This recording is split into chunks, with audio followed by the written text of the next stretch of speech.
Dim light revealed a room where the metallic clinks of replicated hands echoed as a voice cried out in agony, cursing the searing pain.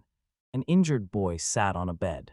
Gripping his side with a furious expression, he ground his teeth and swore he would kill every last one of them. At the Demon Lord's castle, swords clashed in a chaotic symphony. 6 heroes fought fiercely.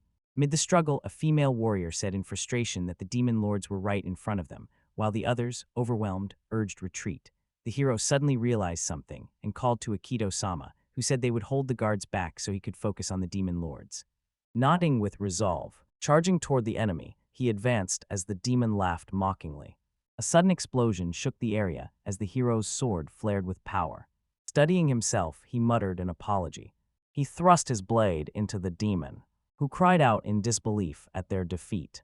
Breathing hard, the hero stood victorious. His comrades rushed over, the girl calling his name. As they gathered behind him, he stayed silent for a moment, then he smiled. At last they declared victory and said peace would return to the world. 1 month later, in the holy capital, a banquet took place at a guest mansion. Observe the 5th day of the hero party celebration. Aikido slumped onto a sofa, groaning about the exhausting festivities as someone set a glass on the table, and when he looked up he almost said her name, but she introduced herself as Flora, the saintess of the holy nation of the 5 great countries, land of God. Teasing, she said she never expected the hero who conquered Pale Peak in a weak wood tire to come from a mere party, and Kido grumbled, expressing his distaste for formalities. Leaning over the back of the sofa, she reminded him that after tomorrow's joint victory ceremony he'd be free, smiling to encourage him. He nodded as laughter drew near. His comrades entered, one calling him Big Brother and trying to cheer him up. Akito replied warmly, reminding everyone they were the legendary heroes who saved the world. The speaker, Huan Xialong of the martial nation, said he also disliked formality. Doug of the Magic Nation and Maraja acknowledged Akito's immense contribution, while Shin. It highlighted Akito's impressive solo duel with the Demon Lord. Akito said modestly that it wasn't his strength alone, and he couldn't have done it without them. And when Garen Rudolph of the Gaya military empire arrived, Akito greeted him and asked why he hadn't been thanked. Aaron said they were only following orders. Prompt Akito to sincerely say they are grateful to have met them. Standing, he thanked them all. They smiled back. Later, the mood lightened as Flora steadied a laughing, tipsy Akito. Juan teased him about his low tolerance for alcohol, and Shinami scolded him while enjoying the local brew. Still unsteady, Akito told Flora to get a grip and not worry about tomorrow, and Flora said she would wake up on time. When Anikido suddenly asked what everyone was going to do after the ceremony, the room fell silent. Garen said he would return home to help his empire recover. Shinami planned to retire and focus on research. Doug aimed to spread his martial art across the continent. Someone would return to the church, and Flora would as well. When they asked Akido about his plans, he paused. He thought he was different from them, that he had been reincarnated, his parents were gone, and he had nowhere to belong. At last he said he would wander. On the day of the ceremony, inside the waiting room of a grand cathedral, he asked Flora about the elaborate outfit. Flora reminded him the event symbolized the unity of the 5 great countries and the peace he had achieved. Reluctantly, Akito let her prepare him. He asked about the armor's value, and she said it had been made from national treasures worth a whole country's budget, warning him not to damage anything. Inside the cathedral, worshippers chanted and cheered for the holy envoy and messenger of God. Confused, Akito asked Flora who that was, and she said it was him, which shocked him further. She assured him it was only a formality and asked him to put up with it for the day. Walking together, Akito murmured he would say goodbye once this ended, called Flora's name, hesitated, and then brought up their earlier conversation. He revealed he had spent the night thinking about his future. He decided to travel the world, providing help to people who still need it, and hoped to do that with her. Feeling embarrassed, he asked whether that was strange, smiled and said it was a wonderful dream. Inside the cathedral, surrounded by clerics from around the world, Kito marveled at the scale of the ceremony as Flora guided him to the altar and told him to stay still. Seeing the intricate setup, he grew wary. The plants ordered the ritual to start. The clerics crossed their fingers. A symbol on the floor began to glow. Sudden pain pinned Akito to the ground, and he cried out in shock. He realized he couldn't move, realizing it was a trap using massive mana and magical tools. Desperate, he called to Flora to ask if she was safe and to warn the others, but when he looked up, with a smirk, she turned to him. She stepped closer and said his strength made him truly terrifying even while he was restrained. Wincing in pain, Aikido asked if it was a joke. Seeing Doug arrive, Aikido called out in disbelief and demanded answers. Doug dismissed the concern, saying it was fate. Flora said it was over, and Doug added that Aikido had become too powerful. They now threatened the balance of the world. One by one, his former comrades stepped out from behind the pillars. Each of them defended their betrayal. Shimon warned that favoring any nation would upset the balance. Garen announced the 5 nations had formed a pact, and one declared that Aikido must be eliminated. Reeling, Aikido asked how they could betray him after everything. Garen spoke of duty, and Shimon said power was inherently evil. Flora responded with cold amusement, confirming their betrayal. Aikido roared in fury, tearing the chains apart with raw strength. Blood ran down the clerics' faces because of the force. Doug stared in disbelief as Aikido began overpowering the group's magic. The cleric screamed as Aikido's wrath grew stronger. But when he struck him from behind, driving him into a pillar with explosive force, Ugg scolded Wen for acting prematurely, then when noted Aikido was still alive. Groaning, Aikido opened his eyes, wondered why, and was restrained again. Doug produced a box and said they would now transfer Kido's 5 cheat skills into a ring. Doubts about feasibility surfaced, but Doug assured her they had gathered national treasures from all 5 countries and infused them with his ritual. Begin the process. He triggered a seal and energy flowed into Aikido's body, which began burning as Aikido screaming. His nerves felt like they were being torn apart. Sweat from his body reached the ring, completing the ritual. Doug lifted the ring and said they had succeeded. Flora asked what to do with Aikido, and Doug suggested they say he had returned to the heavens. Enraged and broken, Aikido screamed that he had fought for humanity, only to be discarded and betrayed, and declared the 5 great nations his enemy. He was mocked while Doug instructed someone to end his misery. Shimon approached with a sword, but Aikido could not move. He began to laugh, and Flora wondered whether the pain had driven him mad. Aikido said he had found one part of his body that still worked. Mona burst out of him, causing an overload. Doug realized Kido was about to self-destruct. Flora screamed for everyone to flee. Kido poured every last ounce of strength into one final act and declared he would take them all down with him. The cathedral blew apart. The blast could be seen from far away as soil and debris clouded the sky. When the dust settled, Garen stood with the ring on. He signaled the others to come closer. Doug noticed Garen had already activated the ring and was impressed by the cheat power's durability. Flora hailed the plan's complete success and moved to ease tensions. Garen called out her hypocrisy, and Shimon warned against threats and opposed a proposed battle to decide who was strongest. Doug intervened, warning that a fight was about to break out. This would lead to global war. Flora laughed, brushed off the tension, and, longing to be known, they prayed for divine blessings for the future. The hero was gone. The explosion was presented to the public as the result of divine will. Everyone believed the lies, except the loyal followers Aikido once saved. Now inside a quiet wooden house, carrying 2 buckets, a girl called out that she was going to fetch war. Her master warned her to be careful. Approaching the river, she filled the buckets and muttered about the strange explosion only the day before. A body lay beneath the trees. She screamed and called for her master. Someone was out there. This marked the start of Aikido's revenge. Aikido was trapped in a flashback, screaming as a voice said they had agreed to take Big Bro Aikido out. Shimano warned that too much power becomes evil. Garen insisted it was all for the Empire, and Doug muttered it was fate, while Aikido listened in disbelief as memories of traveling and fighting the demon lord side by side ran through his head, and he was left wondering why they would betray him and why this was happening. His hand trembled as he reached for Flora.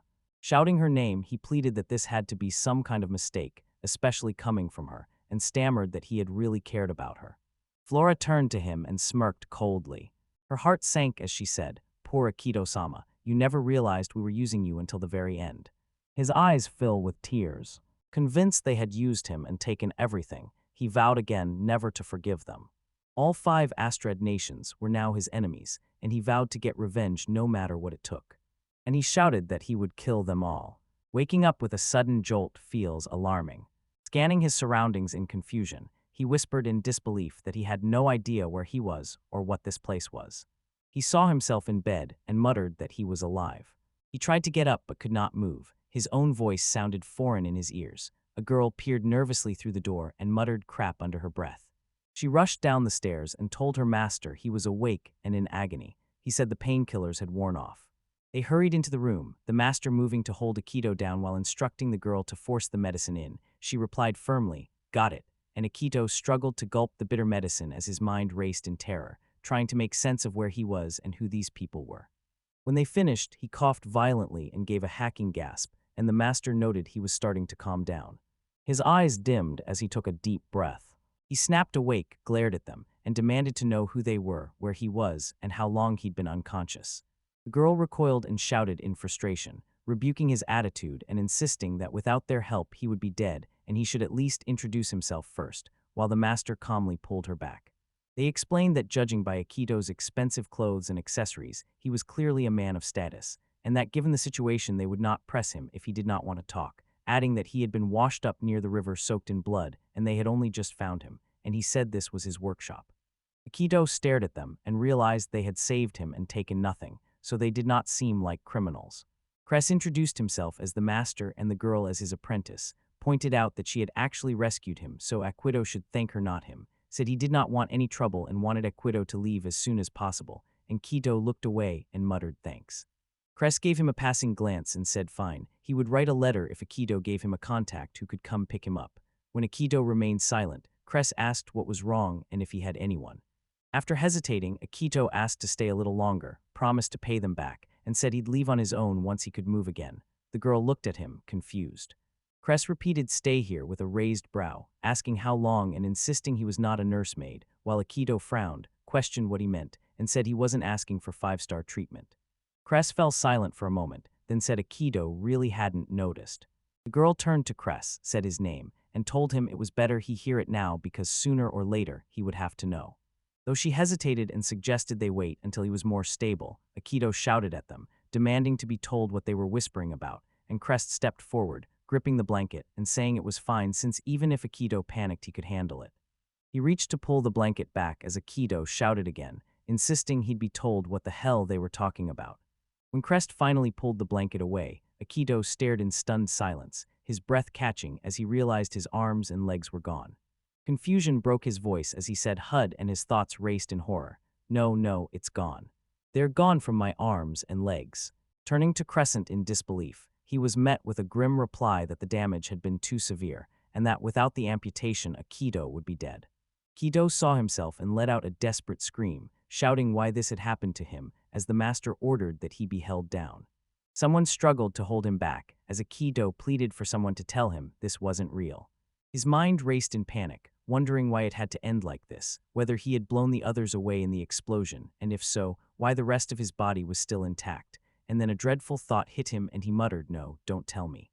Were they responsible?" He glanced at his missing arm. Suddenly overwhelmed by nausea, they vomited violently. The master and the girl watched in worried silence. Gasping, Akido asked why he had to be the only one suffering like this. His voice cracked as he looked down, tears streaming, and he whispered that he couldn't get revenge in this state, then broke down and begged them to kill him. Grabbing his bandages, the master yelled that he was a damn idiot and warned him not to throw away the life they had risked so much to save, and Akido snapped that he should shut up and that the master knew nothing about his pain. "Lose your arms and legs first, then lecture me. Don't look down on me from your high horse." Without warning, the girl slapped him hard. She signaled to her master to calm down, then grabbed Kido's face and turned it toward her, meeting his gaze with fierce resolve as she urged him to hold on, saying he was still begged him not to give up on life. Akido trembled, his voice low and bitter as he admitted, "Yeah, I'm alive, sure. Now that I'm in this body, what kind of life should I lead?" The master crossed his arms thoughtfully and said this place is a workshop. Maybe it's no coincidence I ended up here. Maybe it's fate. Akido blinked in confusion and noticed the master's mechanical leg. I stood in disbelief as Cress revealed this was a Magitech limb engineer's workshop and introduced himself again as Cress. A look of awe spread across Kido's face as the realization sank in. Magitech prosthetics softly humming. Remember that even before the demon lords rose, the world had endured countless brutal wars. With advances in weapons and magic, more soldiers were wounded. Desperate for manpower, the ruling powers ordered engineers like Crest to find a way to send disabled soldiers back into battle, and the engineers answered by building steel prosthetics powered by the user's own mana so those soldiers could move again. He realized Magitech prosthetics were invented to literally reuse broken soldiers. Proudly, the girl said her master was one of the top experts in the field, which made the master scoff and tease her for boasting like an apprentice. Kido muttered that he'd heard rumors of prosthetics in this world, but never imagined they could work like real limbs. Fire lit in his eyes as he thought that if he could use one he might stand again, and he asked urgently whether he could move those limbs, and Crest no one could. See the determination burning in his expression. Kido then apologized for what happened earlier and asked a single question. With crass limbs at all 4 points, he would not be able to move freely. The girl immediately shouted that it was impossible, calling it insane. Warning that Magitech limbs ran on mana, needed precise control to operate, and that moving even one was difficult and had once been physically impossible.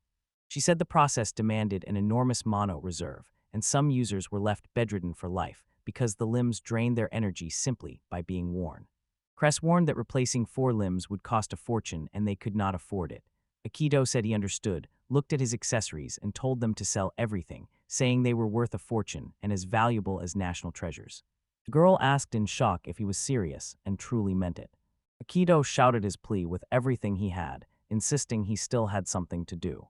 He looked down. Both Cress and the girl stared at him, stunned by his resolve. The master sighed and muttered that he got it, but the girl snapped in disbelief and shouted that he was out of his mind. Cress sat down and said calmly to Iris that saving Akido made them part of this. Iris argued, but Crest explained that if Akido was still willing to take the risk, it had to mean something, and Iris looked conflicted. Akido acknowledged that he might lose everything again, but was still willing to fight, and said he had made up his mind. Clenching her fists, she growled, "Fine, fine, whatever," and volunteered to help with the surgery, insisting that since she had found him she would take responsibility, and Akido smiled and agreed that sounded fair. The master opened the door, paused, said it was settled, and left the preparations to them, warning it would not be easy. Akido met his gaze and said he was ready. Iris told them to stop asking for his name, exasperated they were helping him and still did not know who he was. Akido smiled sheepishly and apologized.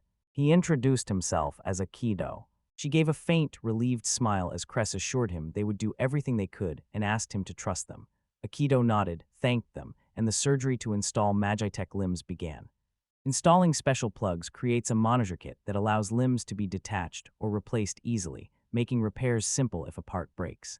First, metal fittings were embedded into the damaged areas to attach the Magitech limbs. Anesthesia wasn't an option, but he endured. Surgeons implanted fittings in all 4 limbs to reduce the risk of rejection, working 1 limb at a time. The initial phase of the surgery went well. Cress examined the new arm closely and asked Akido to try moving the training prosthetic. Makido sat on the couch, nodded, and listened as Cress explained to start with the right arm, then move to the right leg once he was used to it, then the left leg, and finally the left arm, after which they'd begin full-body coordination training. Converting his whole body to Magitech limbs was harder than he expected. When Kaido asked how to move the limb, Cress told him to focus his mana into the matching pseudonerve to move a finger, since the prosthetics rely on pseudonerves. Akido closed his eyes and admitted Cress was right, feeling a strange connection between him and the limb. Iris watched closely as Cress told him to start with a finger and go slowly, using only a little mana. Kido focused, picturing the movement.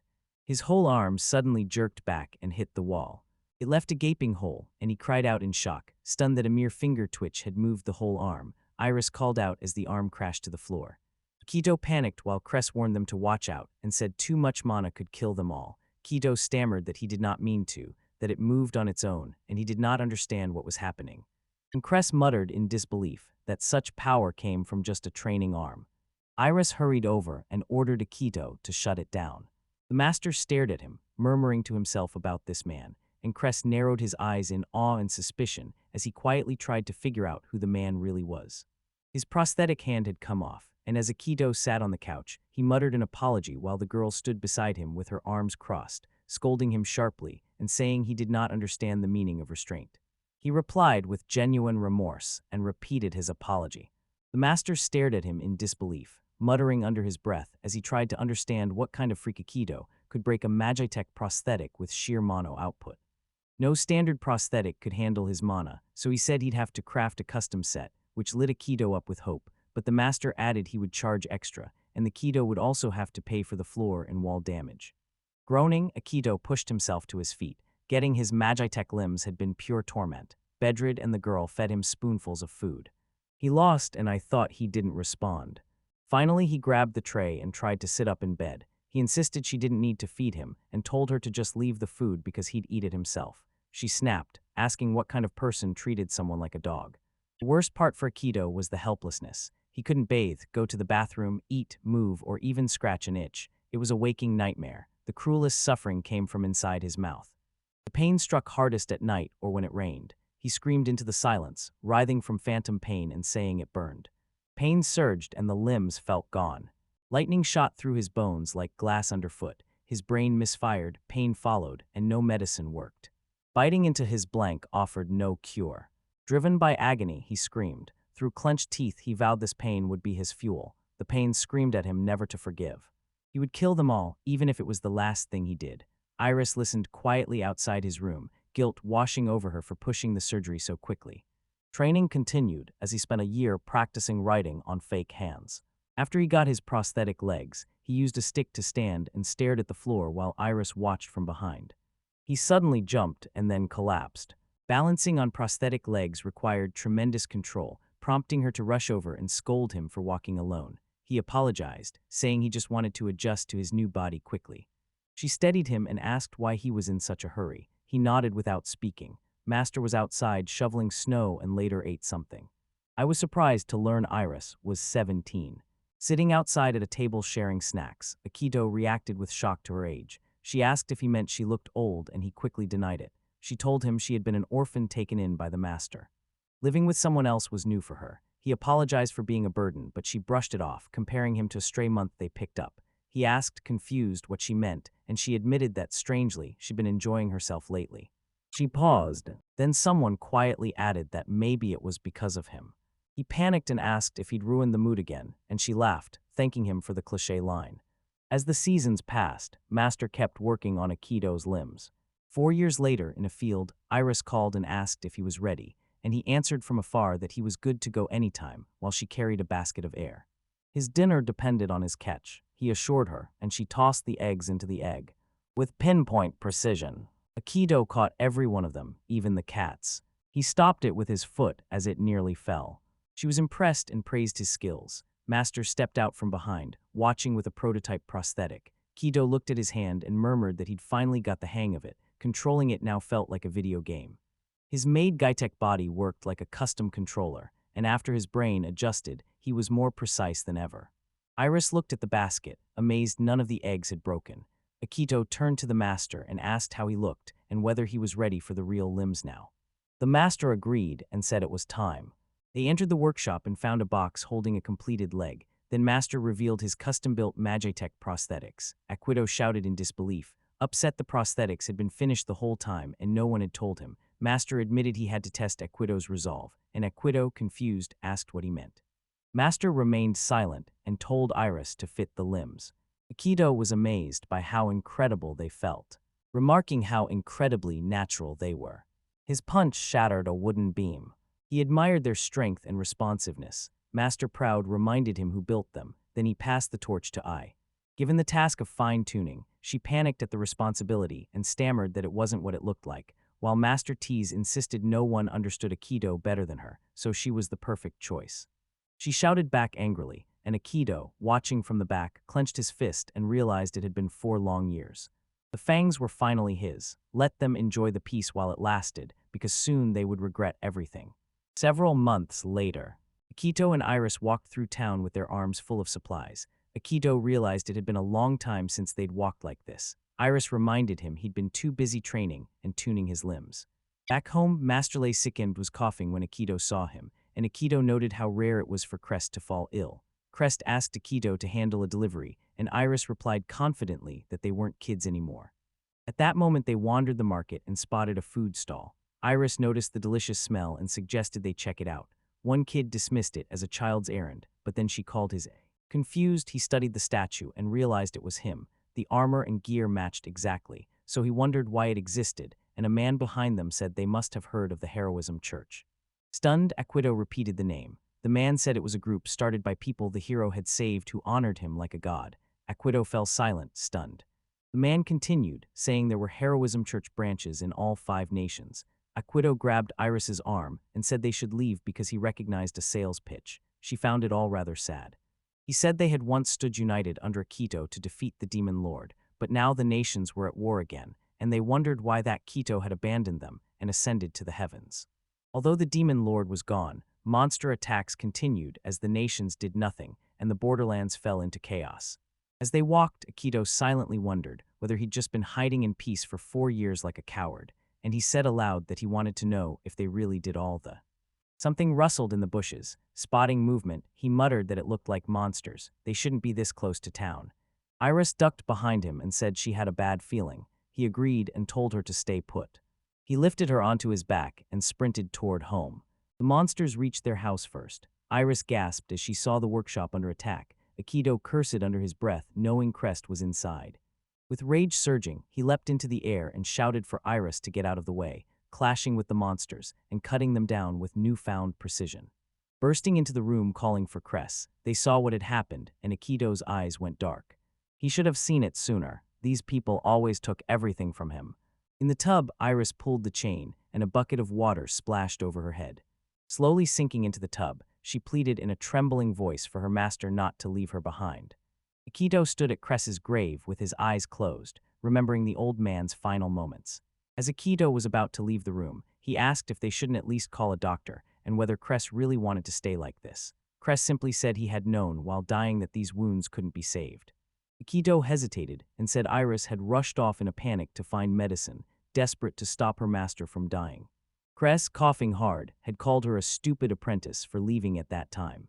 Akito murmured through clenched teeth, wondering whether this had happened to Cress through bad luck or because it was his fault. Cressa denied it and blamed the 5 nations for ignoring the monsters. Crest insisted that if they'd acted, this wouldn't have happened. He told Akito he had something to say. Akito assumed it was about Iris and promised to look after her, but Crest said it wasn't just about her. When Akito first washed up there, Crest never asked about his past, but he saw it in that Kito's eyes, the look of a man driven by revenge, ready to sacrifice everything. Crest hesitated to give him Magitech limbs, fearing the fire in him could turn his revenge into another war.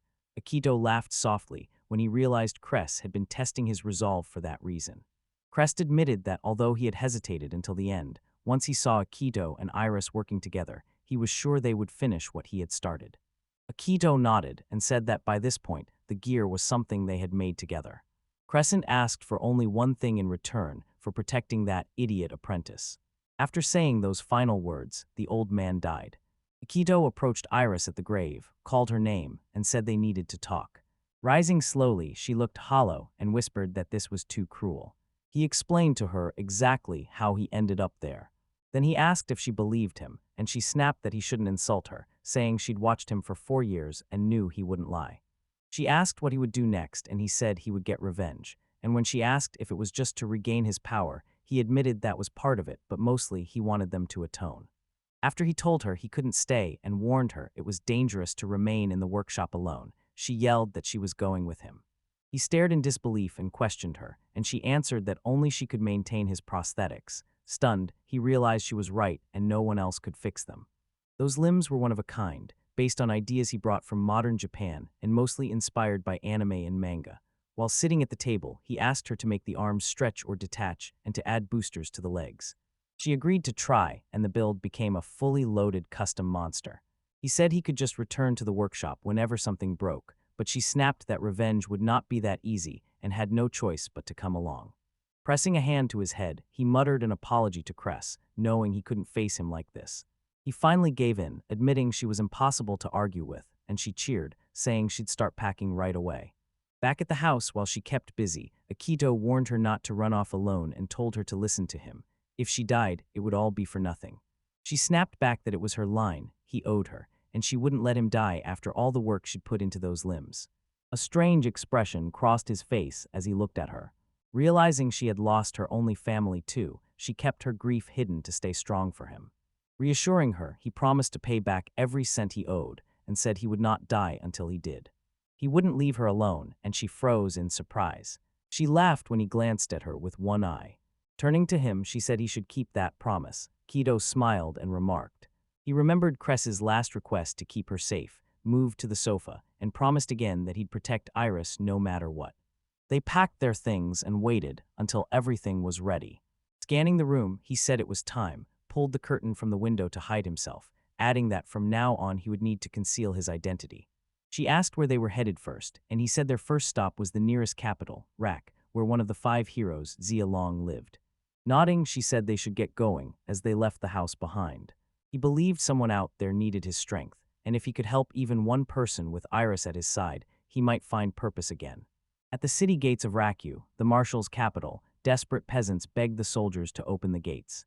The group begged to see the king, saying they would starve if left outside for the winter. Soldiers on the wall shouted back, mocking them for making noise at that hour. Panic swept through the crowd, then someone came up from behind. As the soldiers were scolded for being too loud, they turned, startled, and saw Master Zia Long had arrived after being told the peasants wanted an audience, and he scoffed. Everything went quiet for a moment. A spark flared and a dragon descended, slaughtering the helpless people. Cries of horror echoed as someone shouted, asking what he was doing. Zia Long muttered casually that at last there was peace and quiet. Looking up at the soldiers, he ordered them to report it as stopping a rebellion before it began. The guards trembled and bowed, saying they understood. Zia Long, one of the 5 heroes, walked away murmuring that no one should mess with his looks. After defeating the Demon King, Zia Long, a hero of the martial nation, became the martial instructor for the king's royal guard in the capital Raku. As promised, he founded his own fighting style, and his dojos now spread across the nation. 3 days after leaving Cress's workshop, Aquito and Iris reached the town nearest their destination. The checkpoint led to Koro, the Racu capital, but for some reason they were stuck here. As they ate dinner, someone glanced over and asked why they were being blocked from entering. When asked for a travel permit, of course they did not have one. Akito muttered that it made sense given the wartime restrictions. I stayed silent while the Kido thought bitterly about his carelessness. They'd confirmed Zia Long was in Raku, but with no ID or papers they were stranded. He'd thought getting close would let them work something out. Now they couldn't even enter the city. A muttered curse escaped him as he tried to figure out how to get past the checkpoint. Ira suddenly asked how he planned to regain his powers. He said his ability to cheat had been sealed into rings by dues, each ring holding a different part of his power, and remembered the ritual clearly, the searing pain etched in his mind. Iris wondered whether each of them wore a ring. Destroying them might return his powers. Kido said it was hard to say, but either way they needed to retrieve those rings first. Nearby, a group of rowdy men laughed loudly, annoying the waitress who politely asked them to quiet down, and one of the men mocked her with a sarcastic laugh, prompting Kido to pause mid-sentence as his irritation grew. Iris scoffed and said that kind of behavior killed her appetite. Another table whispered about hunters, warning people not to make eye contact with those freeloaders. Akito glanced at them and murmured that they were hunters. He remembered how hunters rose to prominence after the Demon King was defeated and became essential, paid to take down monsters and escort civilians through dangerous zones. They were exempt from border and checkpoint inspections. Aquito stood up suddenly, wiped his mouth, lifted his glass and went to the hunter's table. Iris called out, demanding to know what he was doing. One of the hunters looked up, puzzled, and asked what his deal was. Kido replied coolly that they seemed to be having fun and asked if he could join. Shock rippled through the tavern. The hunter laughed at his boldness and invited him in. Iris screamed in disbelief, but Akito stayed calm and said he only wanted to ask something. He asked how to become a hunter. The hunter laughed, said he wouldn't survive, and dismissed him as a scrawny brat. As they began to leave, Akito said that if that was how they judged people, then he qualified. They stopped. Kido said he was stronger than them, so if he was a wimp, they were 2 wimps. One hunter lost control. Someone tried to punch him, but Akito dodged easily and drew the tavern's attention. The crowd shouted for a fight. The hunter called Akito fast and cursed. His friends grew frustrated because they couldn't land a single hit. Iris watched in awe, unable to believe his fluid moved with almost human motion. A name came to mind for Akito's custom magic prosthetic. It was more than just a prosthetic now. She decided to call it a special feature beyond anything else, a magic tech frame core. Akito dodged every strike with ease. After causing 100 to accidentally hit someone else, he cursed when he realized his mistake. A second hunter drew his sword, shouting that he planned to kill Akito. Shock from Iris gasped in. Just before the blade could be drawn, a commanding voice from behind stopped them and said, "Garkins and sheathe your sword." Startled, the hunter turned and recognized the man. Mr. Gowd apologized to the shopkeeper for the mess and offered to pay for the damage. The hunters backed off right away, muttering that he had stopped them with a single word. His strength was obvious. Gowd approached Aquito, apologized sincerely, and Akito said he wasn't hurt. Iris, still annoyed, pointed out that Akito had started the fight. Gald smirked and offered to help as an apology, since Akito wanted to be a hunter. Smiling, Akito prepared to follow. Upstairs they sat at a table, Iris seated in Akito that stood before Gald, and Gald asked if it was true they wanted to go to Raku without a permit, and Akito confirmed this and said he planned to use a hunter's license. Iris chewed her food and murmured that this was Akito's plan all along. Akito doubted it could be that simple, with no tests or anything. Gald admitted the organization was new and badly understaffed, and who they were hiring said a lot. But Akito was clearly skilled, and his calmness when faced with aggression proved it. Gald handed him an envelope and explained his recommendation would be enough, told him to bring the note to the guild and take a job, and Akito gratefully accepted. Someone asked how Gald could tell he was skilled. Gald said only someone strong could stay calm in that situation. He had let the fight go on as a test, and Akito surprised him. On their way out, Gald asked whether that was Zyra's style Akito used, and said it was skilled. "We're heading to the train." Akito fell silent, remembering he had trained under Zaya alone. The following day at the Martial Nation Hunter Guild branch, a cheerful man greeted them. Rujali's, a traveling merchant, thanked them for agreeing to escort him. Circumstances meant he could only pay half the usual reward, and he didn't expect anyone to accept it. Iris pulled Kido aside, furious that it was so cheap and accusing him of dodging his death. Kido calmly replied that it was the only mission available for rookies heading to Raku. Rujali overheard and sank into despair, saying he'd have to go alone and accept death if they canceled. Seeing his fate sealed, Iris immediately changed tone and vowed they would protect him with their lives. Akito's side thought this wouldn't be easy, and then a voice called out. The hunters from yesterday returned and surrounded him, determined to finish what they'd started, as Akito watched them in silence. Moments later, the three of them lay unconscious on the floor. He walked away relieved he hadn't used his full strength against humans yet, and that everything checked out. One of the hunters groaned, saying the kiddo hadn't finished him, and implying the kiddo was trying to show mercy. Now the hero Akito grabbed him by the call. He growled that he had originally planned to steal their licenses to get into Raku, but their boss had changed his mind. He hated heroes. If the man wanted to live, he should never say that word again. Iris, carrying a box, called to Akito that they had finished loading everything. Akito joined her and apologized that he had forgotten something at the inn. She scoffed and reminded him they had bad guys to punish. A voice asked if they were ready, and Akito confirmed. The man nodded and said it was time to move out.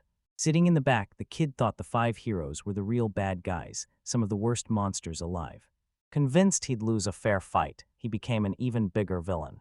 He refused to stop until he wiped those smug looks off their faces, even if it meant falling from hero to villain. They rode in a horse cart, while Ira said it was peaceful out there. The driver said traveling through different towns sounded pretty fun, and that being a merchant might not be so bad. Akito agreed that was one of the perks, but lately monsters had been on the rise, so it had been hard to relax. He greatly appreciated their help this time, relying on both of them, and the driver addressed them respectfully. Calling out Miss Iris and Mr. QJU made Iris snap back, surprised, accuse him of choosing a needlessly shady name when she asked why he had registered as QJU, and the Kido replied he would not use his real name because that would be reckless. Kaido explained that Kyuju was a surname from his past life, and the driver said it was a rare name and asked if he came from the Far East, maybe Musashi. Kaido hesitated and muttered something like that, thinking it would only make him stand out more. The driver changed the subject and asked whether monsters were really increasing. Akito confirmed it, sadly, and said that fortunately only C-rank monsters appeared on this route. The driver admitted that even a C-rank was a deadly threat to a merchant like him. Akito raised an eyebrow and said the driver knew quite a lot. The driver said he'd been reading about the monster in the cyclopedia. Akito said in disbelief they were actually publishing things like that now, and murmured that when he was active 4 years ago, nothing like it existed. Holding up a book, the driver said the Hunter Guild sold it, and that knowing about monsters could make all the difference, so Akito asked to see it, and the driver let him. Flipping through the book, Kito murmured that the world had really moved on while he was gone. Iris leaned over to look, saying it even had illustrations and calling them cute. Kito turned the page. D-rank monsters appeared in low magic zones and were fairly weak. C-rank were tougher but could be handled alone. B-rank required a party to defeat. A-rank monsters or demons required full raids to defeat. S-rank were commanders under the Demon King and could bring catastrophe to mankind. Perched on the cart, Akito kept reading intently. Iris noticed and said he was reading with unusual focus. Aikido did not respond. The driver chuckled and said it might be nostalgia. Iris doubted that it was nostalgia. Aikido read quietly, muttering that the monster must have been an S rank, which explained its strength, and wondering how the guild had even figured that out when Iris called from behind to remind him he was on guard duty and ordered him to go over there. He stayed silent, which annoyed her as she complained about his strange cool guy act since they left town. The driver then shouted that something was coming. It was a horned rabbit, a C-rank monster charging straight at them, and the driver panicked and shouted for someone to act. I took the risk that it was his job. The rabbit leapt toward Aikido, who sat calmly, all in an instant. Drawing his dagger, he cut them down before they could attack.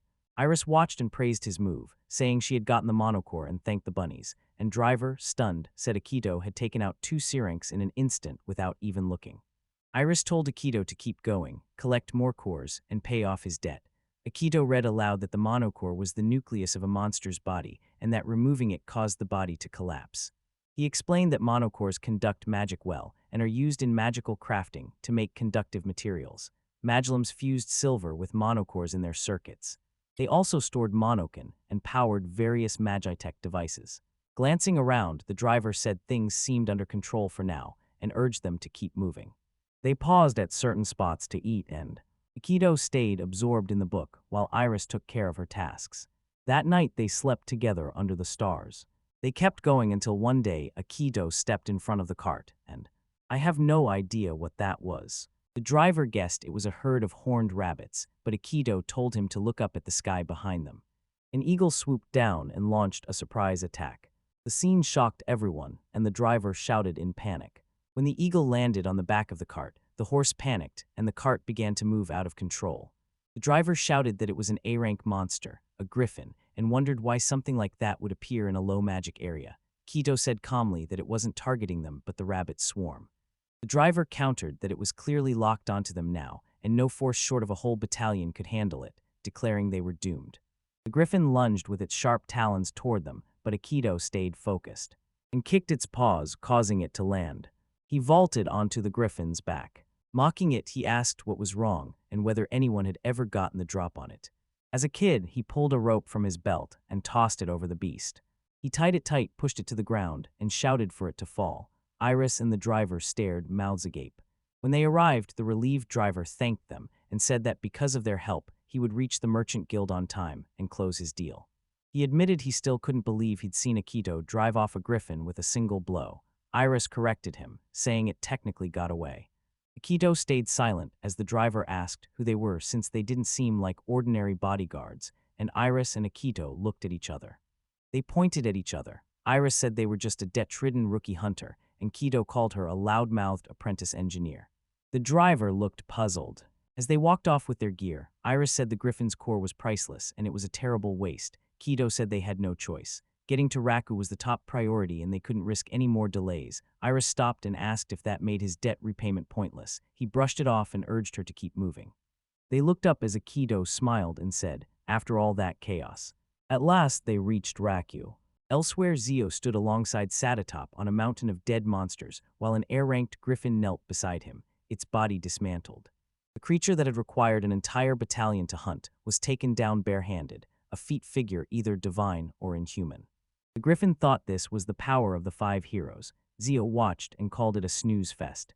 Zio along kicked a servant after the cart they were unloading tipped over, shouting that the Flame Nation King had sent him all the way here for that pathetic task. He ordered Krosh to rip out the monocore.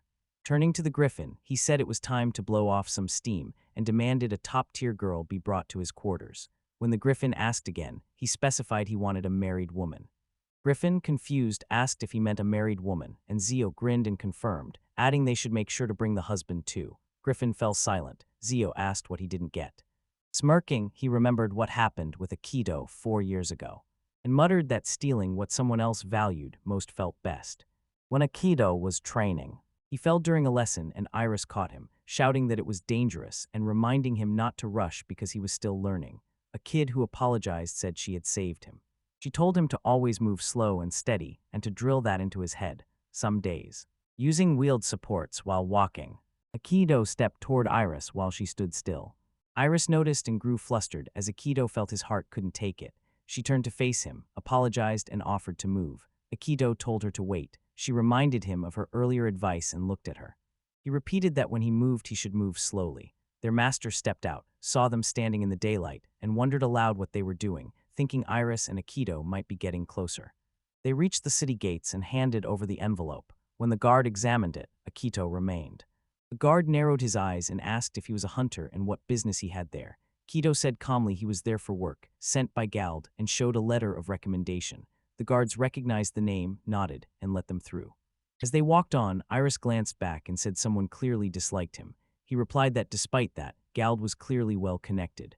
A bustling city greeted them as they entered. Iris stared at the crowd and said she had never seen a city this large. The Flame Nation's population neared 20 million, the largest of the 5 great nations, and as its capital, it was no surprise the city was so lively. A vendor at a nearby stall shouted energetically, urging people to try the local specialty, flame-fried meat buns that were tasty and cheap.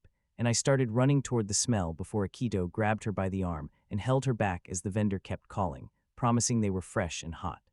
Iris pouted, told Akito to let her go, but he reminded her firmly they weren't on vacation. First, they had to go to the guild to collect the reward, then find an inn, and she groaned and flopped down in protest as Akito tugged her along. When they reached the Zaolong-style dojo, Akito narrowed his eyes as memories of betrayal, and the time Zaolong struck him rushed back, filling him with deep anger. Frozen, he glared as a dog barked inside, and an eagle screeched above the ceiling. Sensing something, Iris called his name. He stepped forward, fists clenched, until she shouted at him to snap out of it. Looking down, he muttered that he knew Zio was probably not there alone. Iris looked at the ground without speaking as Akito said his top priority was gathering information. They started asking around. In a woodworking shop, a man scoffed when asked where Zio Long was and said a hero like him did not mix with common folk. Someone else said rumors had Zio Long visiting martial arts schools across the country or hunting monsters for the king. But he was rarely in Rakyu. Later, they rested in a small hotel while Akito sat in quiet thought, realizing Zio alone wasn't based in the city. He admitted that if he'd stormed the dojo earlier, he might have triggered its security and been exiled, and he felt Iris had unintentionally saved him from that mistake. Revenge wasn't his only goal. He also needed Zaya there to talk about the ring. That meant a private, one-on-one meeting with no interruptions. Sneaking into the royal castle to strike Zaolong in his private room while he slept crossed his mind, but he quickly dismissed it as too risky because one failure would tighten security and end any future chance, so he decided to lure Zaolong out. He believed it could be done. Zaya's way of thinking was clear to him. Impulsive, arrogant, and addicted to battle, a person like that couldn't stand knowing a stronger fighter was out there, so he would always take the base. Kiddo grabbed a quill and began scribbling, imagining Zaira Along's reaction to mocking posters, drawing a beaten, exaggerated face with captions like weakling, coward, sobbing, and challenging Zaira Along to face him alone. Smiling with satisfaction, Akito muttered that it was perfect, and that Zaire alone would not be able to ignore it just as he was about to announce his plan. I reappeared behind him and slammed his head into the table, shouting that he was an idiot and that no one would fall for such a childish challenge. Akito tried to protest that Zaire alone might come, but she cut him off, demanded to know how he could be sure Zaire would come alone, and he admitted she was right. He asked what they should do instead, and Iris stayed quiet, then looked at him thoughtfully, remembering that most of the time Akito was calm and rational. When revenge was involved, his intelligence fell to goblin level. Akito grumbled under his breath as she thought it over and noticed he completely lost sight of everything around him. She murmured that maybe his reckless side was part of his charm, then quickly coughed and said she had gathered some information when he looked at her with surprise. She shouted that she'd been invited to join a female hunter's party and that they'd taught her Rakview's customs and culture, and he responded with suspicion, suggesting she had been goofing off. So she reassured him she had also been gathering intel and had learned of a major upcoming event. Then he opened the invitation she handed him and asked what it was. It was the Flame Nation's Grand Summit Tournament, an annual martial arts competition hosted by the royal family. It began with a legendary duel between 2 warriors who served the first Flame King, and the winner was honored with a royal feast. There were no entry requirements. Akito asked what the point of joining the tournament was, and she said it had been suspended during the Demon King crisis, though one person had won it 5 years in a row, and that person had been Zai all along. Kiddo's eyes widened as she explained a 5-win streak hadn't happened in over 100 years, and that if he won the next one, he would set an all-time record. Rumor had it he was definitely going for it. Akito thought that knowing Zai Along, he would definitely enter because he lived for titles and glory. Iris added that facing Zai Along in the tournament would be his best chance to get the ring back, and at least Zai Along would be in the city during the event. Akito laughed, which confused Iris, and said a hero showing himself so publicly was very convenient. He scratched his head, sure that choosing Zai Along as his first target had been the right move. Iris watched him with concern and curiosity. Everyone was chasing their own goals. The Flame Nation's greatest event was about to begin. The Grand Summit Tournament was moments away from starting. In the city, fireworks boomed so loudly that Akito, watching from the window, muttered to himself that no wonder they sounded that way, shook his head at how wild it all seemed. Noted the massive crowd and that he hadn't expected the event to be so big, and mentioned they had been partying since before sunrise, then turned to Iris. Asked in surprise whether she was already awake and scolded her that staying up late would kill her, to which she shouted sarcastically, wondering. Then he paused and seriously wondered if he was really going to enter looking like that. Akito glanced at his mechanical hand, blinked, and asked if she meant that, saying he had little choice and it was a last-minute call. Iris warned him flatly it was made of nothing but sane forced wires, and that, compared with Magitech limbs, it had only a third of the power and durability. Akito waved her concern off. She insisted it was only the qualifiers, and that if he could not get through them with these limbs, he stood no chance against Xiaolong, and warned him not to break them, reminding him that even patched from spare parts they were worth enough to buy a house. He smirked and said they would make a good handicap, then fell silent, exasperated that she was seriously asking him to rebuild the Magitech limbs from scratch now. Last night, holding the parts, she yelled at him in disbelief, saying he must be out of his mind, and that she could not possibly build all that before tomorrow's match after seeing how many blueprints there were, and when he said it might be impossible, she screamed that she wanted to know why he thought it could work. Without his cheat, he admitted, Zai Along probably had the edge in combat power, and the July 16 update would matter, so he said he would not win like this and needed the power of new Magitech limbs. As they talked, he said he would handle the qualifiers with his current prosthetic, but needed the new model ready for the finals in 3 days. She said 3 days was madness and that he must be joking. He lined in and told her to listen, and she looked confused. He said projects don't get finished because of the deadline, but because there is a deadline the project gets done. She shouted that it was a toxic mindset. He rose and walked to the window, saying that in that sense he was rooting for her and heading out. From her chair she turned and shouted for him to wait. He turned his head and said he was counting on her. Whether he beat Zai Along or not, it was now in her hands. She blushed, fell silent, and turned back to the table. She began working on the hand, humming softly and saying firmly she would build the best piece he'd ever seen, challenging him to wait. In the stadium, drums pounded, opening the event and drawing everyone's attention. The girl host announced the Flame Kingdom's Summit Arena was underway, energized by the crowd and saying she was fired up. And as commentator, she called the day's qualifier a sudden death free-for-all, with over 100 contestants per stage fighting for a spot in the main event, noting the Flame King and the nation's beloved hero Huan Zerlong. Last year's champion, who had automatically earned his place, could try for a 6th straight win, and at the entry gate, a staff member handed out the entry form. Akito was told he would be split into qualifier groups of over 100, each group fighting until only one remained, with the survivors advancing and the top 16 facing off in a final tournament where one winner would rise above the rest. Akito confirmed that magic was mostly banned, and she agreed, saying it was a martial arts tournament after all. Then Akito asked about Magitech limbs, and she assured him they were allowed because prosthetics count as part of the body even if powered by mana, and many past fighters had used them, which Akito said fit the historical record. She told him weapons and armor were allowed, but all blades had to be dulled, and anyone caught deliberately trying to kill would be banned for life. While filling out the form, he muttered that a life ban was honestly pretty lenient. He figured that if someone never planned to return, then even spilling blood in the finals was fair game. Akito chuckled softly, and a nearby girl murmured that he was creepy and wondered if all martial artists were like that. She handed him his badge, and as he read it, he murmured Group D number 30. A nearby guard noted his group on the badge and said it was tough luck, that every year the biggest names ended up together, calling it synchronicity, and saying this year's Group D looked especially brutal. Someone pointed out a man standing in the distance and told them to see for themselves. Introduce him as Mercenary Phones. Skilled but willing to do anything for money, he had skewered dozens on the battlefield with that lance-like trophies, which is why they called him Impalement Phone, and warned Akito to do himself a favor and drop out, since Phone saw the tournament as one big murder show. Phone overheard this, looked ahead, muttered that it was trash, and walked past them. The guard called all contestants to the center of the stadium. The referee announced the start of the D Group qualifier. The announcer ordered all contestants to attach their numbered badges to their chests, warning that losing a badge or falling out of bounds would mean disqualification, and only survivors would advance to the main tournament. One contestant panicked aloud, saying it was insane to have to fight that many people.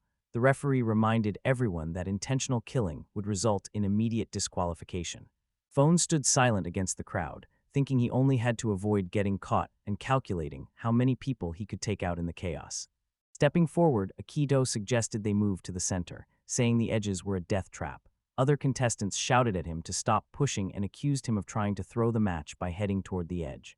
Aikido calmly said he did not want to waste energy on the qualifiers and would make it quick. The others watched in confusion as the referee announced that Group D's match was starting.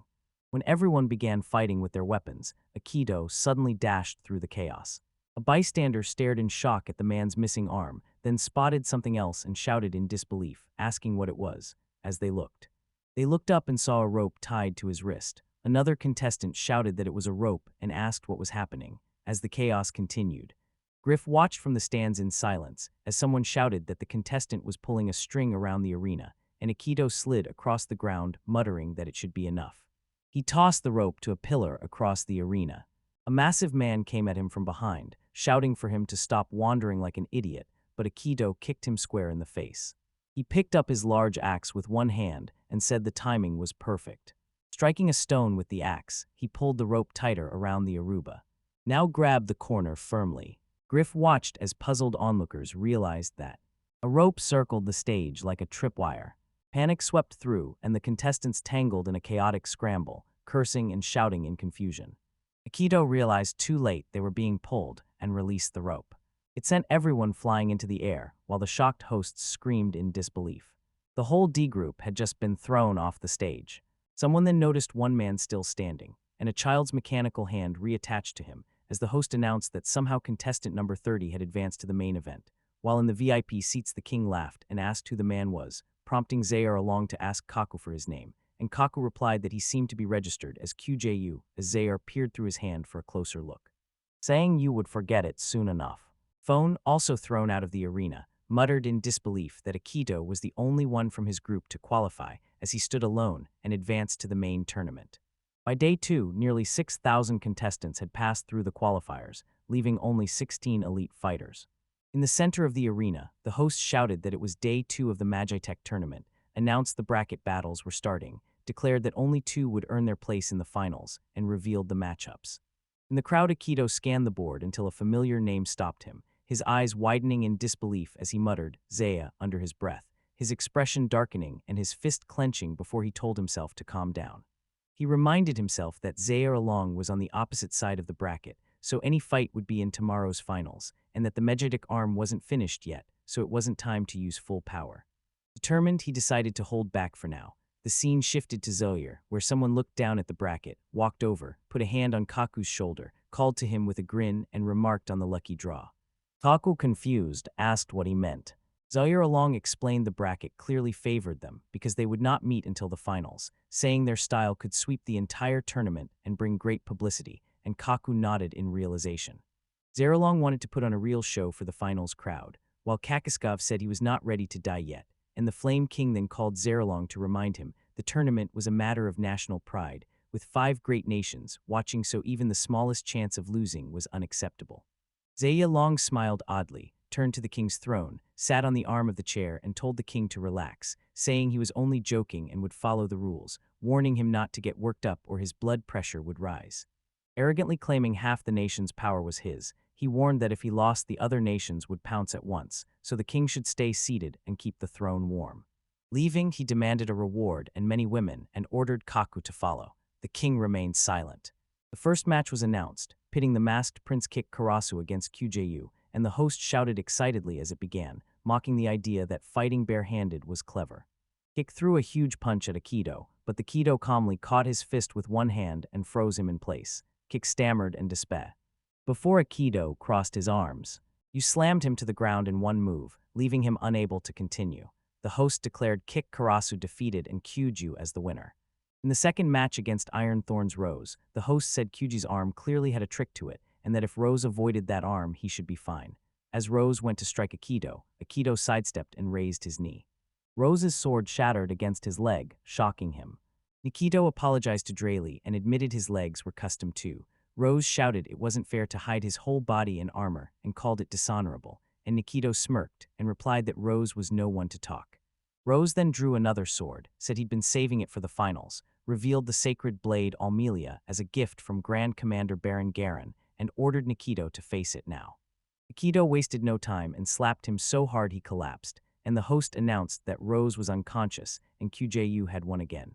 The crowd murmured that the Megitech fighter was surprisingly skilled and not just using cheap tricks, calling him a dark horse who could go far, and they noted his next opponent would be Kaku, a disciple of the Zaire along style, who is often overshadowed by Zaire along but still a top-tier martial artist. While they spoke, Zaya arrived and drew cheers. The host shouted that match 3 of round 1 would feature single-blade styles, with Thosi Takashi facing the founder of the Onatovic style, the hero Juan Zaire along, and the crowd's roar filled the arena, though the host admitted he did not understand the hype. Zai Along waved casually to the crowd as you stood silently on the sidelines. Aikido, among the spectators, sensed the terrifying aura around him and wondered who he was. Annoyed by the delay, Asumi demanded the referee start the match. The referee hesitated, and as Asumi stepped forward, he struck Zailong the instant the referee called the match to begin, but Zailong stepped back and easily defended, leaving Asumi mildly surprised. Kido noticed the blade's glint and took it as a warning from the sword. The threat was real, Yumi shouted in fury, and Zaya also told the referee to stand down unless he wanted to die, saying things had just gotten interesting. He admitted he didn't know how Azumi had brought a real sword in, noted the bloodthirsty look in his eyes, and asked if he was a hardcore fan. Azumi, seething, demanded if Zara Long had truly forgotten. He accused him of defiling and murdering his wife, revealed he was a Sumi of the Musashi Nation, and sought vengeance. Zai Along lifted his pinky and said he had no idea what Azumi was talking about. Azumi said he would make him remember in his final moment. He apologized to his dead wife, vowed to avenge her, and said he had trained under Lord Shinam for this moment. Zaeyang tried to remember and muttered about an Eastern woman with a left braid and fluttery features. As Asumi charged, Zai caught the blade with just his pinky, stunning everyone and leaving her frozen and disabled. Could not make sense of what had happened. Zaelong smiled as you launched an ultra-cheap burst from a different angle, but he continued to defend with only a finger. This was one of the 5 cheat abilities Aikido had lost, called the Grace of Strength, which with enough mana hardened the user's skin like steel, extended their vision for miles, neutralized any poison or paralysis aimed at vitality, and converted 100% of internal mana into physical power. Once, Aikido used this ability together with his vast mana pool to lift boulders weighing dozens of tons. Zaya also admitted he did not possess that kind of mana, but by precisely controlling his output, he could pull off tricks like this, stopping another strike with just his knuckle, opening his fingers and sending Yumi staggering back. Zai Along, with a twisted grin, finally remembered and casually mentioned an Eastern woman who resisted until he drugged her into submission. He called her the best one by far. Yumi shouted angrily, called him a sick bastard and rushed forward. Zio Long simply tapped his stomach with one finger, sending him flying across the stage. It slammed into the ground hard enough to crack the floor. The host gasped, called it a shocking development, and announced that Ziulong's single blow had sent Azumi flying. Then Ziulong told Kaku to get rid of Azumi later, warning that if rumors spread it would be a mess. Kaku nodded, and a sudden stomp echoed through the arena, drawing Ziulong's gaze to its source. Turning, he saw Aikido standing calmly beside Azumi's broken form, a hand resting on his shoulder. Zio Along narrowed his eyes and muttered in irritation, demanding to know who the hell that was. Stunned by the unexpected scene, the host called out in disbelief, asked what was happening, confirmed the contestant was P30 QJU who had suddenly leapt onto the stage, and wondered aloud whether QJU had been trying to help Asiam. Kido stared intently at Xiaolong, clenched his jaw, and thought he'd heard everything Xiaolong had done. Xiaolong noticed the Kido's expression, scowled, and muttered that he didn't like that look one bit. Keck stood beside him and asked if Lord Xylon knew the man or had made another enemy, and Xylon shrugged, scoffing that though he flirted with women, he would never get involved with some worn-out stray, but a flash of recognition crossed his face as he remembered seeing the man by the river. Kado barely contained his anger, calling him the bastard from 4 years ago and deciding this would end today. Xylong shrugged it off, said he might as well take out the trash while he was at it, and declared he would go first. The host protested, saying the match could not start without permission, but he was cut off when Azumi suddenly stood up. Startled, the host announced Azumi was back on his feet even though the match had seemed over. Azumi, breathing shakily, declared he would kill Xialong and gripped his sword tightly, capturing everyone's attention.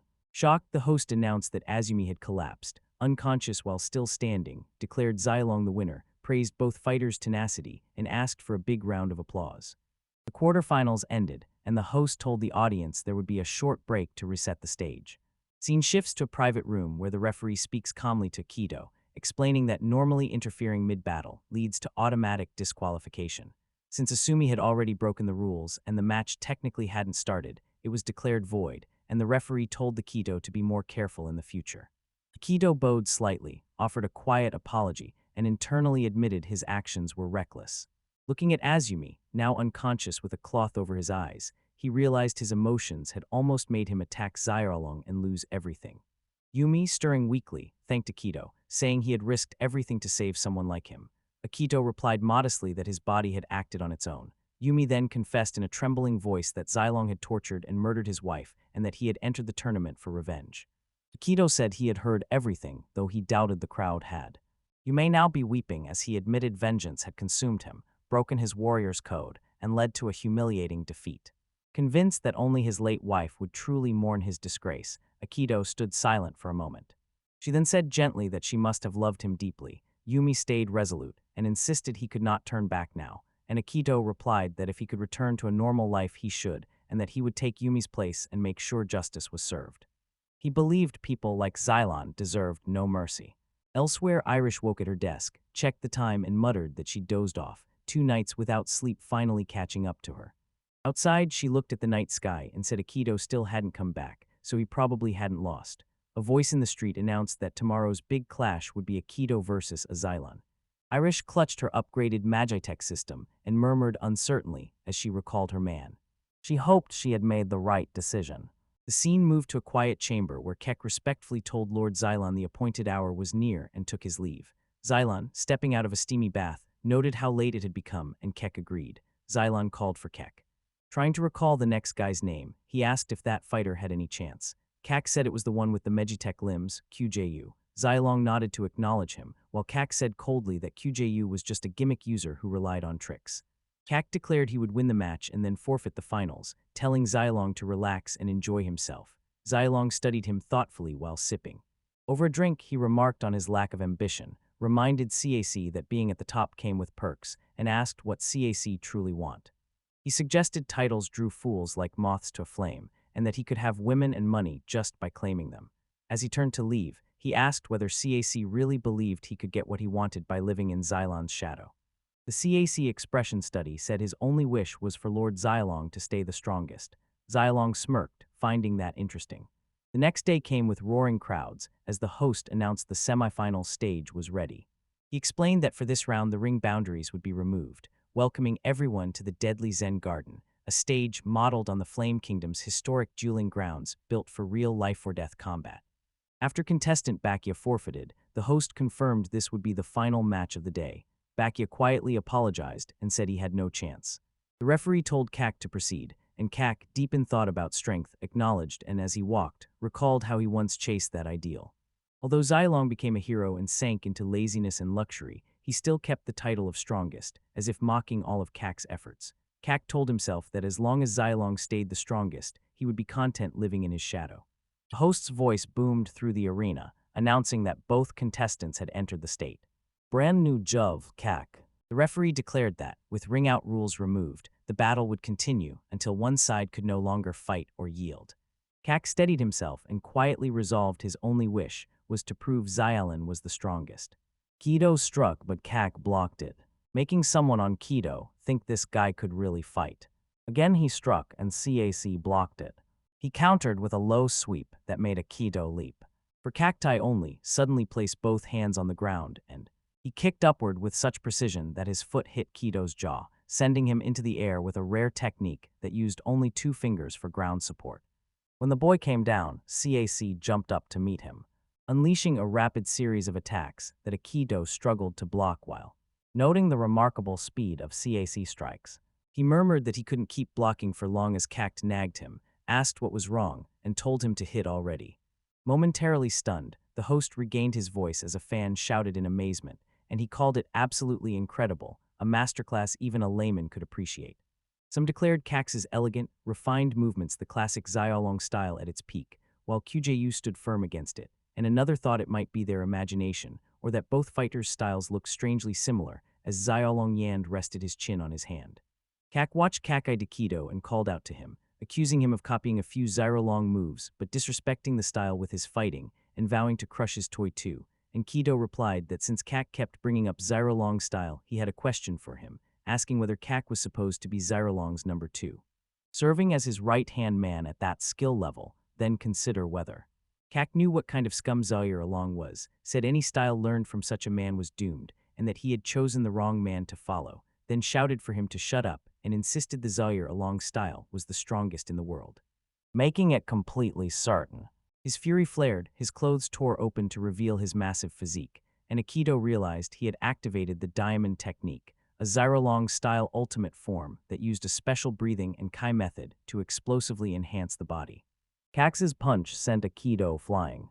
It made him realize how blindingly fast the strike was, but Kak appeared behind and struck another blow. The blow broke his arm, forcing Aikido to curse as he flew through the air. It was clear Kak had pushed his body past its limits, using Xiaolong's hypercheat technique, and no toy could block that power, and only the Xiaolong style could create something so overwhelming. Our word punched again, claiming it was the ultimate Xiaolong style and the strongest power in the world. The host shouted that Kakit had gone feral, launching a brutal offensive, while QJU could not land a hit, leaving everyone to wonder if the match had already been decided. Aikido replied that if Kak called that the world's strongest, Kak's world must be tiny, and he really needed to get out more. Kak lunged again, trying to snap the Kido's other arm. Aikido stunned him with his next move, as the man felt a strange sensation, noticed he couldn't see his right arm, and wondered where it had gone before Aikido threw his rope arm around a rock. He punched back from a blind spot so hard that blood burst from his mouth. He screamed in pain.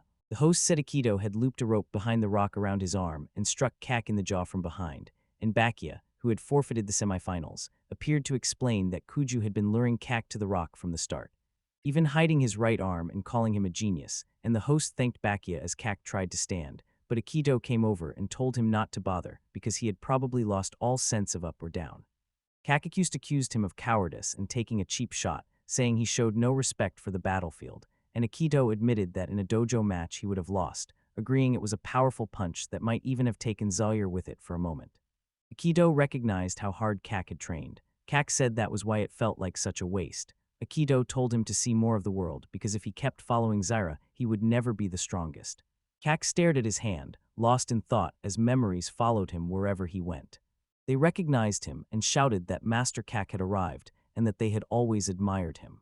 While calling the Grand Master a bit wild, CAC realized he was the shadow and shouted that Xiaolong style was the strongest and that he must lead it as its guiding example. Someone suddenly grabbed Aikido and shouted he would not lose to him, but Aikido landed a powerful punch to his stomach, making him bleed from the mouth again as Aikido smiled and said he was not. The host announced QJU as the winner, setting tomorrow's final match between two warriors fighting for the championship, as the crowd went into frenzy when the host named the final bout QJU versus Xyrella. He marveled that no one could have predicted Xiaolong's final opponent in his bid for a sixth title would be a mysterious newcomer with a mechanical arm, and he urged everyone to watch the grand finals and stay tuned. Kak left the arena in silence. Aikido called out, warning him that as long as he stood beside Zaire, he would never be the strongest. Kak paused only to hear a voice remark on his total defeat, looking up and he saw Zio standing there alone, and Zio greeted him casually. Kak bowed his head and apologized, admitting he had failed to meet expectations and had brought shame to Xiaolong's name, but Xiaolong smirked and said he had been badly beaten and the fight was too much for him, then offered to heal Kak's injuries by showing a pressure point he had recently discovered, and Kak, confused and hesitant, began to respond. Xiaolong pressed the point without warning, and Kak screamed in agony, his body convulsing as Xiaolong mocked who he was and said there was no need to hold back, Kak's pain growing unbearable, nerves flaring as he removed his finger and said he might have missed the spot. Grind said he was only joking, then ordered Kak to show the strength of Xiaolong's style, and with cold contempt, accused Kak of dragging their name through the mud. Zaira declared he was no longer of any use. As the pain surged until Kak felt his nerves about to burst, he cried out for his master, but Zaira ignored him and coldly told him to die, calling him worthless trash.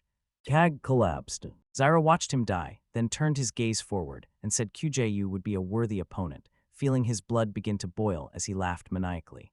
The next day the stadium filled, and people kept saying the name of the famed hero, Zhao Long, and of the mysterious warrior with the prosthetic arm, as news of the unprecedented final spread across the continent.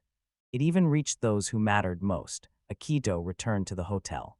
Iris dropped her suitcase when she saw him, snapped that he had barely made it in time, scolded him for forcing her through 3 straight all-nighters, and demanded he be ready to pay her back while Akido quietly apologized for the unreasonable request, but she refused to accept it and ordered him to strip immediately because they were out of time. She opened the suitcase, yelled at the mess, and demanded to know what he would have done if she hadn't made it in time. Kido said he had trusted her, and she stared at him, saying he was getting way too good at handling her. Her voice softened as she looked down. She admitted this might be the last time she had anything to say, and confessed she didn't really care about revenge. When he focused on her, she sat down and admitted she really wished he would stop. Then she took out the arm and said she had watched him the whole time, understood why he felt that way, knew she could not stop him, and had lately been drinking. They planned to open a small, quiet workshop together in a town nobody knew, not as masters. Working as a skilled magitech engineer and a monster hunter for a living, she thought they would do just fine, and when Akido said it sounded like something you could see, she shouted over him while fastening the new arm to his shoulder, insisting she knew it was too late and making him promise one thing. She made him promise he would come back alive. Kido rested his hand gently on her head and reminded her he had once promised he would never leave her alone. With the Magitech arm locked into place, she said he was ready and it looked good. In the arena, Zai, all along in Akido, stood across from each other once more. They locked eyes. Unlike yesterday, the crowd fell into an eerie silence, either out of respect for Akido's strength or because of the ominous aura both men gave off, and Yumi stood among the spectators watching with quiet tension, feeling that something historic was about to unfold. The audience murmured in confusion when Zaya suddenly began to laugh, congratulating Aki. She assured him it was a genuine compliment. Akito remained silent, so Zaya taunted him further, saying he would never eat him, and shouted that this arena was the tournament's peak, urging the crowd to cheer. Kido finally spoke, saying Zai hadn't changed at all in 4 years and was still the same piece of filth, so he could kill him with no regrets. Zio smirked and asked if Akido thought the tournament rules would stop him from killing, to which the Kido replied that Zio had taken the words right out of his mouth, and then challenged him to bring it. Confused, the referee stood watching me. Bakia wondered if this was the pressure she'd been under, and realized it was starting, while Iris prayed silently to the gods. The referee declared the finals had begun. In an instant, the ground beneath them split, and both fighters vanished from sight. Stunned, the host shouted that they had disappeared, and asked where they had gone as dust and soil burst into the air. The crowd searched frantically until the host pointed to the storm of debris. Despite relentless attacks, Akido's quick defense blocked each one. Every punch from Zyra along missed and hit the arena walls, splintering the stone and shaking the stadium. Laughing, he darted to the other side, shouting that they should end it quickly and that the pathetic farce had gone on long enough. Iris called from the crowd, apologizing to Akido for keeping him waiting and announcing the new Magitech arm was finished, beaming as she revealed it now had jets so he could pummel enemies from the sky. And when Akido activated them, he was surprised and impressed and said she had actually made it and that it was awesome. Proudly, she added that the left arm could now fire high-density compressed magic blasts and urged him to pulverize Zaire and obliterate him completely. Watching him use it brought her joy, and she laughed, saying the ideas kept coming, and that one day she would turn Akido himself into a gigantic Magitech weapon and burn all 5 great cities to the ground. She jolted awake, shouted in shock, then calmed herself, realizing it had only been a dream. That small, rocky mountain stood between them. Zaolong yanked a rope that snapped and sent Akido into the air. He activated his new Magitech unit, designed by Aki and engineered by Iris specifically to counter Zyra, and unleashed a high-speed close-quarters system with twin rotary engines in the legs spinning at hypervelocity, driven by his overwhelming magical power to create explosive bursts of momentum. Mobility rose to levels several times beyond human limits. Akido sprinted behind a stone wall, but Zyre quickly caught up. A powerful kick smashed through the barrier. Akido sidestepped, stunned by the sheer force and confused by Zaya's speed, only to be caught off guard.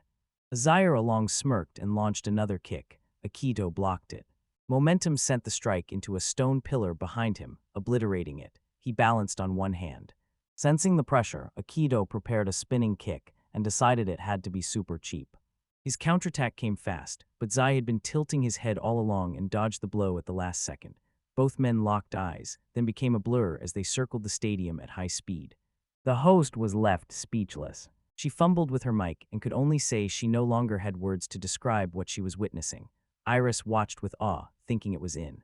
This is the true battle between a former hero and a living legend. They kept trading blows and blocks. The kid realized he still hadn't landed a single strike. Every attack from Zahar alone carried lethal force. Even a glancing hit could sever a limb. That was nothing new. Fighting him was like facing a world. Rather a power drill. Aikido still held the speed advantage. Zhealong was a close-range fighter, so as long as Aikido kept moving, he had the upper hand. Then Zhealong taunted him, assuming Aikido had studied his technique closely. Raising his leg, he declared that Aikido had made one fatal mistake by believing a genius like him wouldn't have accounted for that, and Aikido's eyes stayed wide for a long moment. Zaira stomped the ground so hard it began to rupture beneath him, using Marshall's star earth-shaking step.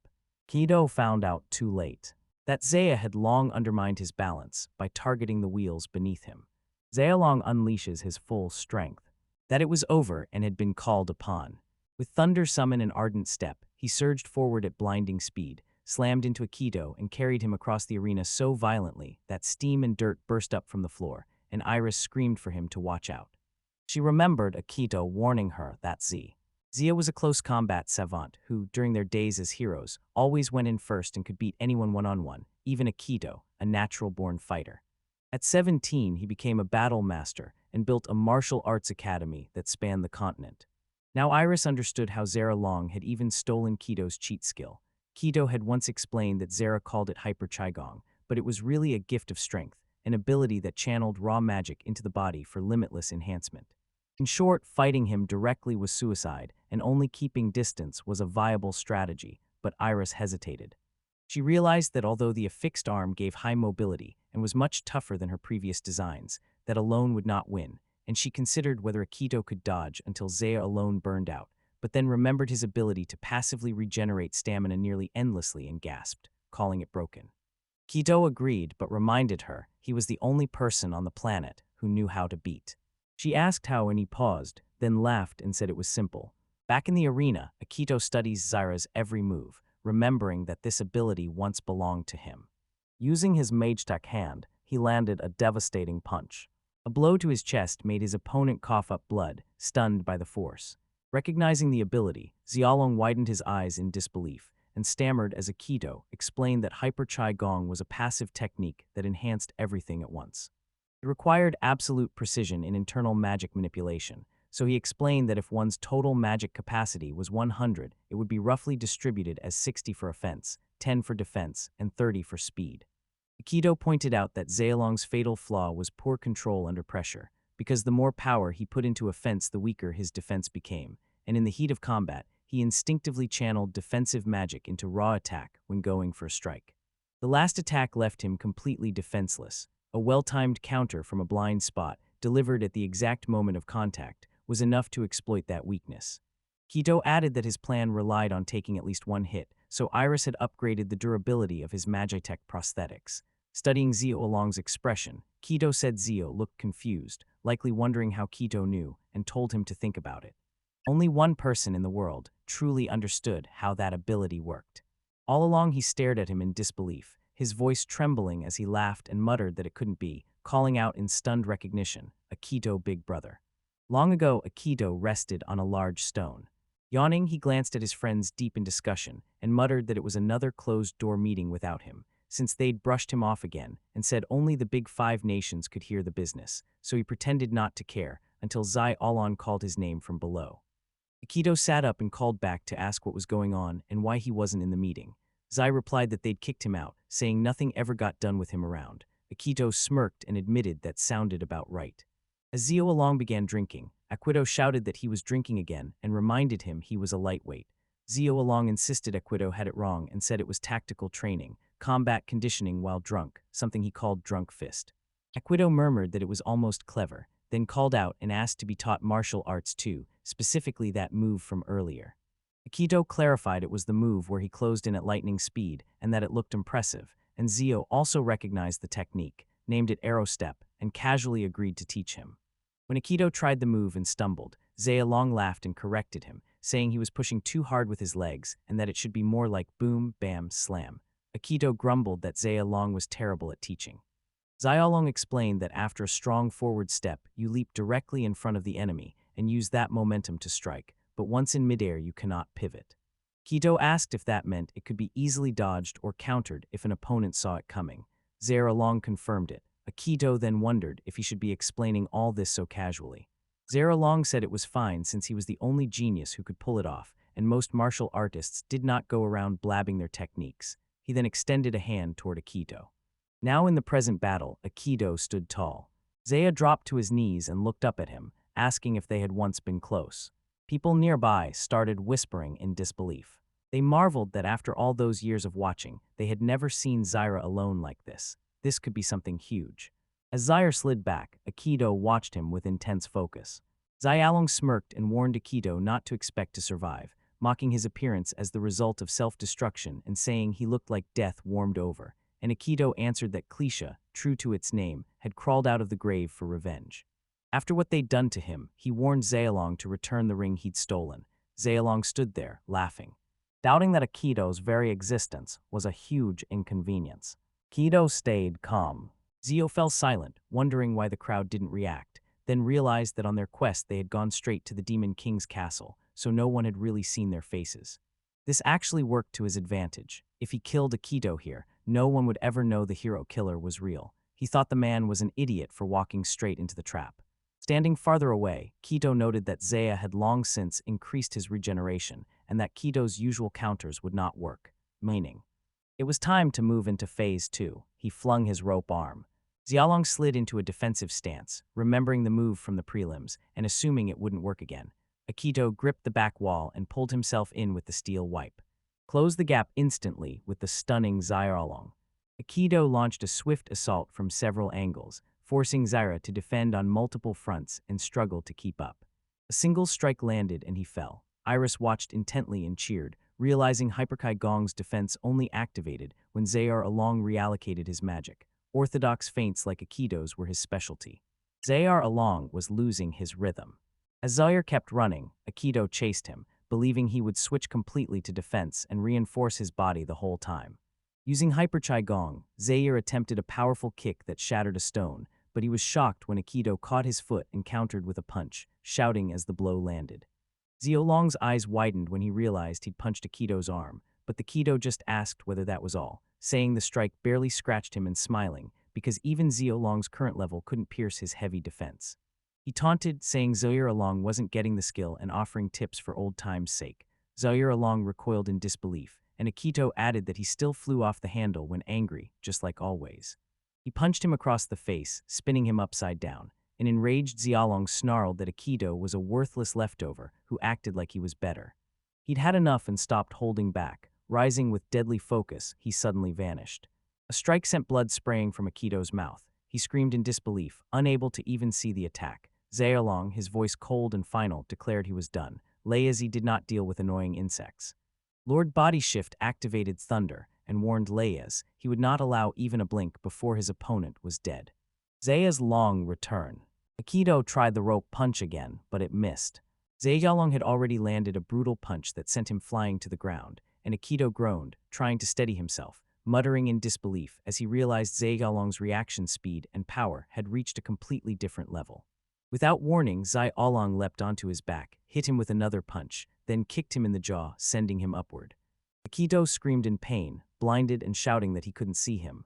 Iris called out to him in panic while Along laughed maniacally, called it a mark of genius, and scoffed inwardly at precise magic distribution, deciding he only needed 2 modes, one for 100% speed while moving, and one for 100% power when striking, declaring everything else irrelevant and boasting that no one alive could match his acceleration, then unleashed the ultimate move he claimed to have created as a genius. Zaya activated the Thunder Lord Body Shift and sprinted after Aikido, no longer relying on sight but sensing Aikido's faint magical fluctuations in the air and against Zaya's skin, reacting on pure instinct. That he could pull that off in the middle of a heated battle proved how much of a genius he was. Aikido crashed into the side of a stone mountain, cursing in pain. The rope across his face stunned him as Zaire, who had been above him all along, appeared and mocked him for being too slow. A sudden blast rocked the air. I knock Akito down again as I. Iris screamed his name, panic rising as she thought things were spiraling fast. You and I appeared behind her and muttered that it wasn't looking good. Then someone else came from the side and said the same, prompting Iris to glare at both and demand who those old dudes were. The host shouted, asking why everyone was crowding here, and saying only those two seemed to understand what was happening, while someone else added that even the commentators had been bylaid. Bakir and Azumi introduced themselves casually, which made Iris say nice before she snapped that it was not nice, and that this was not a tea party. Bakir, unfazed, asked if she knew that guy, and pointed out that at that rate he was going to get killed out there. She told herself everything was in place. Even with Affix's mobility crippled, it still had enough function to cause fainting drop-ins, and Akito's name should have shaken Zaira into action. But the real surprise, or Along's terrifying bloodlust, surfaced the moment he recognized Akito. As the fight unfolded, Zaira slapped Kikikito across the face just as he was about to punch, the blow so fierce it sent him reeling, and Zaira, with cold disdain, thought that seeing him had brought back all the hatred she had felt. Zaya kicked Akito in the stomach, sending him crashing away as he thought how everyone always praised the so-called hero, how Akito had taken all the glory, and how no matter what Zaya did no one looked his way, while Akito soaked up every moment in the spotlight, and Zaya clenched his teeth in rage, declaring himself the real genius. He remembered how free he felt when Akito vanished, how he had always imagined he would be the one to finish him, and how he had stolen his cheat ability and used it to become the absolute strongest. He claimed the Flame Nation could no longer function without him, that the Empire existed to serve him, and that the hero fanatics would soon fade into memory. And yet here was Akito's story. Turning back to face him again, Xiaolong shouted angrily, demanding to know whether he was a damn zombie while Akito stayed silent. He scoffed and said it didn't matter because this.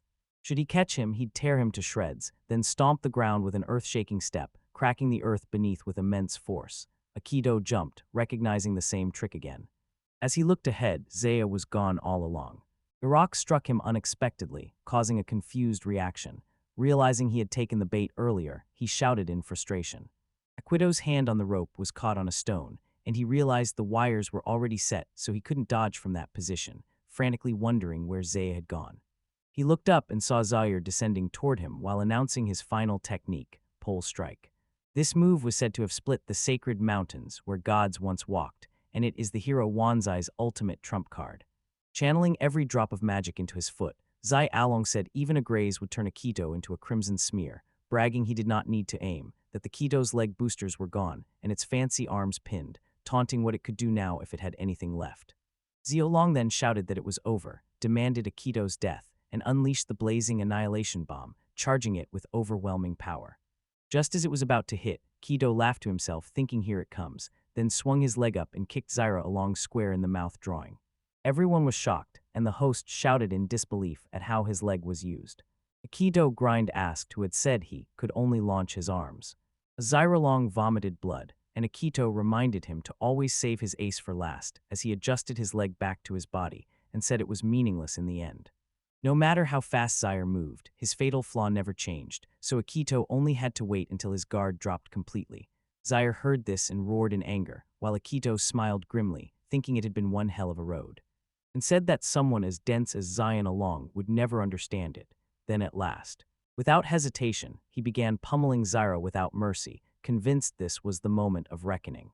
Before reincarnating, Akito had been a hardcore fighting game player, and he thought that injecting specialized magic into the pseudonerves of his Magitech limb might let him chain continuous attacks. After repeated trials he made it work, and the more magic he poured in the faster his combo sped up without limit. This was Kito's finishing move, the Gatling Root. It kept punching, grinding Zaya's face into the ground. He laughed as a memory surfaced, and remembered how long he had dreamed of this moment. For 4 years he had waited for it. Akito screamed for him to die, swore he would never forgive him, and punched relentlessly while Zai Along tried to respond. Akito stepped aside and jabbed him with his elbow, sneering that he might still have the strength to speak and saying it still wasn't enough to kill him. Zai Along pleaded with him to stop, but the kiddo, confused by the sudden shift, punched him again in anger.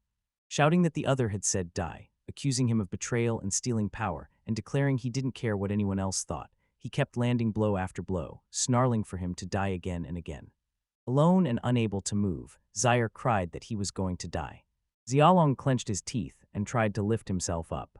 Begging for his life, he pleaded with Aikido to take it and not kill him. Aikido froze, stunned by Xiaolong's battered face. The crowd gasped, murmuring that Zion alone had admitted defeat. When the referee blew the whistle, confusion spread through the arena, and he raised his voice to declare QJU immediately disqualified for major rule violations. For using unauthorized weapons beyond the declared Magitech specifications, and for repeated attacks with clear intent to kill, officials declared Zai the winner, as Yumi and Bakia stood in disbelief and Yumiya collapsed. He demanded to know where the referee had been looking, accused him of being blind or stupid, shouted that Xiaolong had done the same, and demanded the fight be restarted. The crowd fell silent when someone grabbed the mic, and they saw it was the king of the Flame Nation. Stunned whispers rippled through the stands as he said the ruling came after the committee's thorough investigation, and that QJU had clearly used Magitech far beyond what he had registered. Calling it a disgrace to the sacred tournament, he vowed they would take the matter seriously, but admitted their inspection process had flaws, so QJU would face a hearing and a rematch would be scheduled later. The king turned his gaze to Xiaolong, who remained silent. Murmurs spread through the crowd that the king had ordered a rematch. The king asked if everything was clear, told everyone to disperse, and ordered guards to detain Aikido. As the guards moved, Aikido kept staring coldly at Xiaolong. Flustered, he tried to make sense of it all, shouted that the arena was in complete chaos, admitted he had no idea what had just happened, and pleaded with the crowd to stop throwing things. Either way, with that announcement, the Flame Nation's grand tournament had come to an end. Back at the hotel that night, Iris collapsed onto the bed, groaning and exhausted. She said she could finally lie down after 3 straight all-nighters, scolded Aikido for making a lady live like that, and he told her she had earned her rest. Iris glanced at the ring in Aikido's and told him he did a good job. She said it was only the first step but an important one, and that just reaching this far was real progress. He nodded quietly, whispered that he had actually done it, and she told him he should be proud. More importantly, she was simply relieved he had made it back alive. Then she lay down peacefully. Aikido watched her fall asleep, gently put a blanket over her, and smiled. The scene shifted to a remote mansion as the king walked into the jungle with a lone guard. The guard complained that everything was a mess, but the king smirked and said it served them right. More seriously, the king ordered that the whole incident be kept secret and that QJU must not escape. Noting that he was still useful, Zio sat alone in his room. Screaming in pain, he tore off his bandages and roared with rage at the humiliation Aikido had inflicted, then smashed the jar in fury and cursed. He thought that if he still had the ultra-cheek gong, he could have healed his wounds in seconds. Vowing to get it back, he said his only mistake was fighting Aikido in the soft, rule-bound world of a tournament, admitting he had grown complacent before the match began, and that was how he lost. Believing that if he tossed aside the rules and fought his own way, he would never lose. Remembering the engineer girl who had been hanging around Aikido, he decided to kidnap her to lure him out and began imagining killing him slowly, and just then he smirked at his cruel thoughts. A breeze swept through the room, and he growled in annoyance, scolding the maids for leaving the window open. When no one answered, he yelled again and demanded to know where everyone was. He staggered to his feet, cursing the sting of the night air on his wounds. He ranted that every last one of them was useless without him. As he reached to close the window, calling it a kingdom full of incompetence, he heard a sharp clink and looked at. Confused, he stared in horror at his arm, where a deep gash had appeared. When panic set in, he cried out in pain while Aikido sat quietly nearby with him. His expression cold and deliberate, he whispered that the real fun begins now. Xiaolong writhed on the floor, screaming and clutching his severed arm as Aikido stood over him, cold and unwavering, asking whether he had really believed that was all there was. He said he was there to make him pay. Aikido grabbed his hair and jerked his head up, saying flatly that they were both running out of time and would keep it short, reminding him he was bleeding out and wouldn't last long. Trembling and gasping, Xiaolong asked what Aikido was, and Aikido glared coldly, saying an honest answer might send him to a slightly less miserable hell, while Xiaolong held up the ring and demanded to know how to unlock his power from it. He asked what he needed to do after putting it on. Xiaolong laughed bitterly through the pain and shouted that Aikido must be joking, that he would never betray them and get away with it, and that he would be dead either way. Without hesitation, Aikido drove the knife into his other hand. Zyra screamed louder for a long time, while Aikido coldly demanded to know if he had a brain and told him to talk or die right there. In anguish, Zio cried that he would talk, and then rambled that old man Doug had explained everything from the start while begging Aikido to pull the knife out. Aikido growled at him to spit it out immediately. Gasping, Zai explained that after putting the ring on you had to pour magic into it, the stronger the better. Akito wore the ring and muttered that it wasn't activating, even though he was channeling magic through his magitech limb. Realizing the ring had to be real and there must be a reason he couldn't unlock it, he tugged it off and said, "Fine, next question." And as Zayar blinked slowly in confusion, Akito demanded information on the other four, the ones holding his stolen powers, ordering him to reveal their weaknesses, locations, everything. Xiaolong hesitated and whispered that he couldn't, knowing he'd be as good as dead if he did, reminded Akito that he'd promised to go easy if Xiaolong talked, then remembered Akito's real words about a slightly less miserable hell and realized Akito had been true.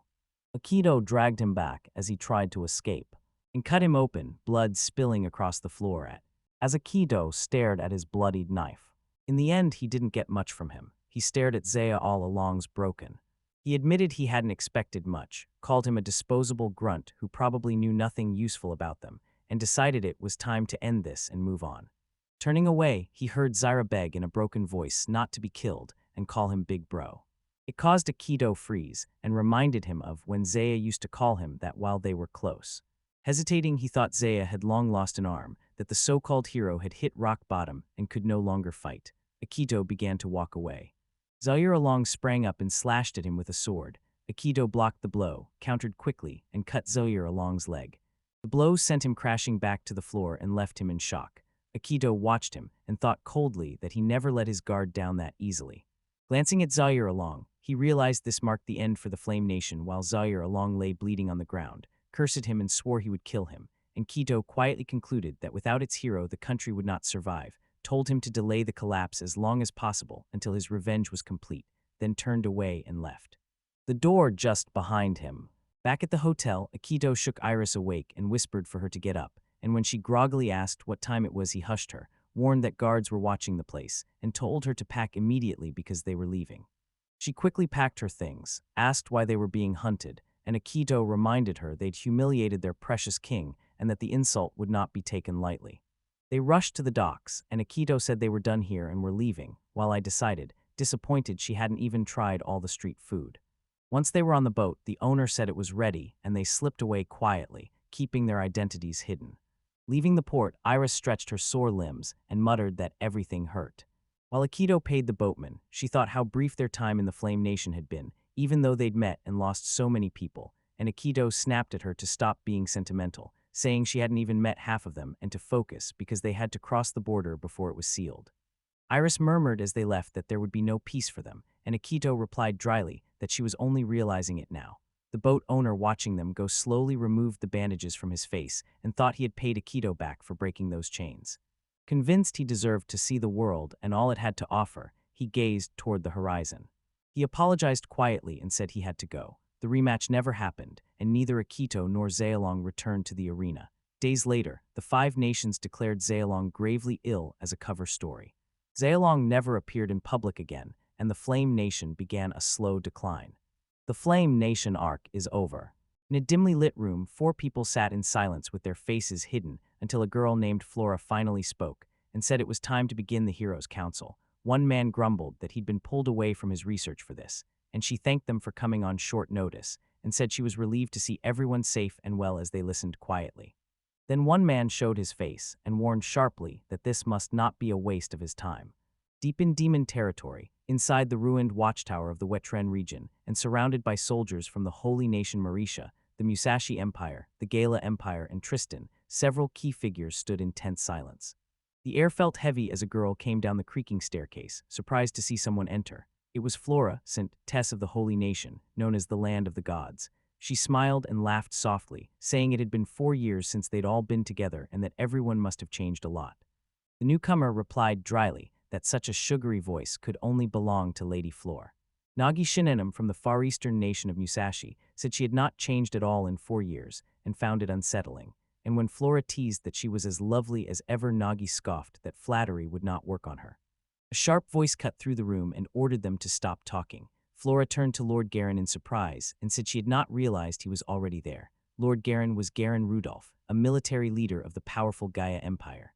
Flora said they were just waiting for Lord Doug, who was probably off drinking again and was cunning and late as usual. She opened the meeting room door and suggested they take their seats while they waited.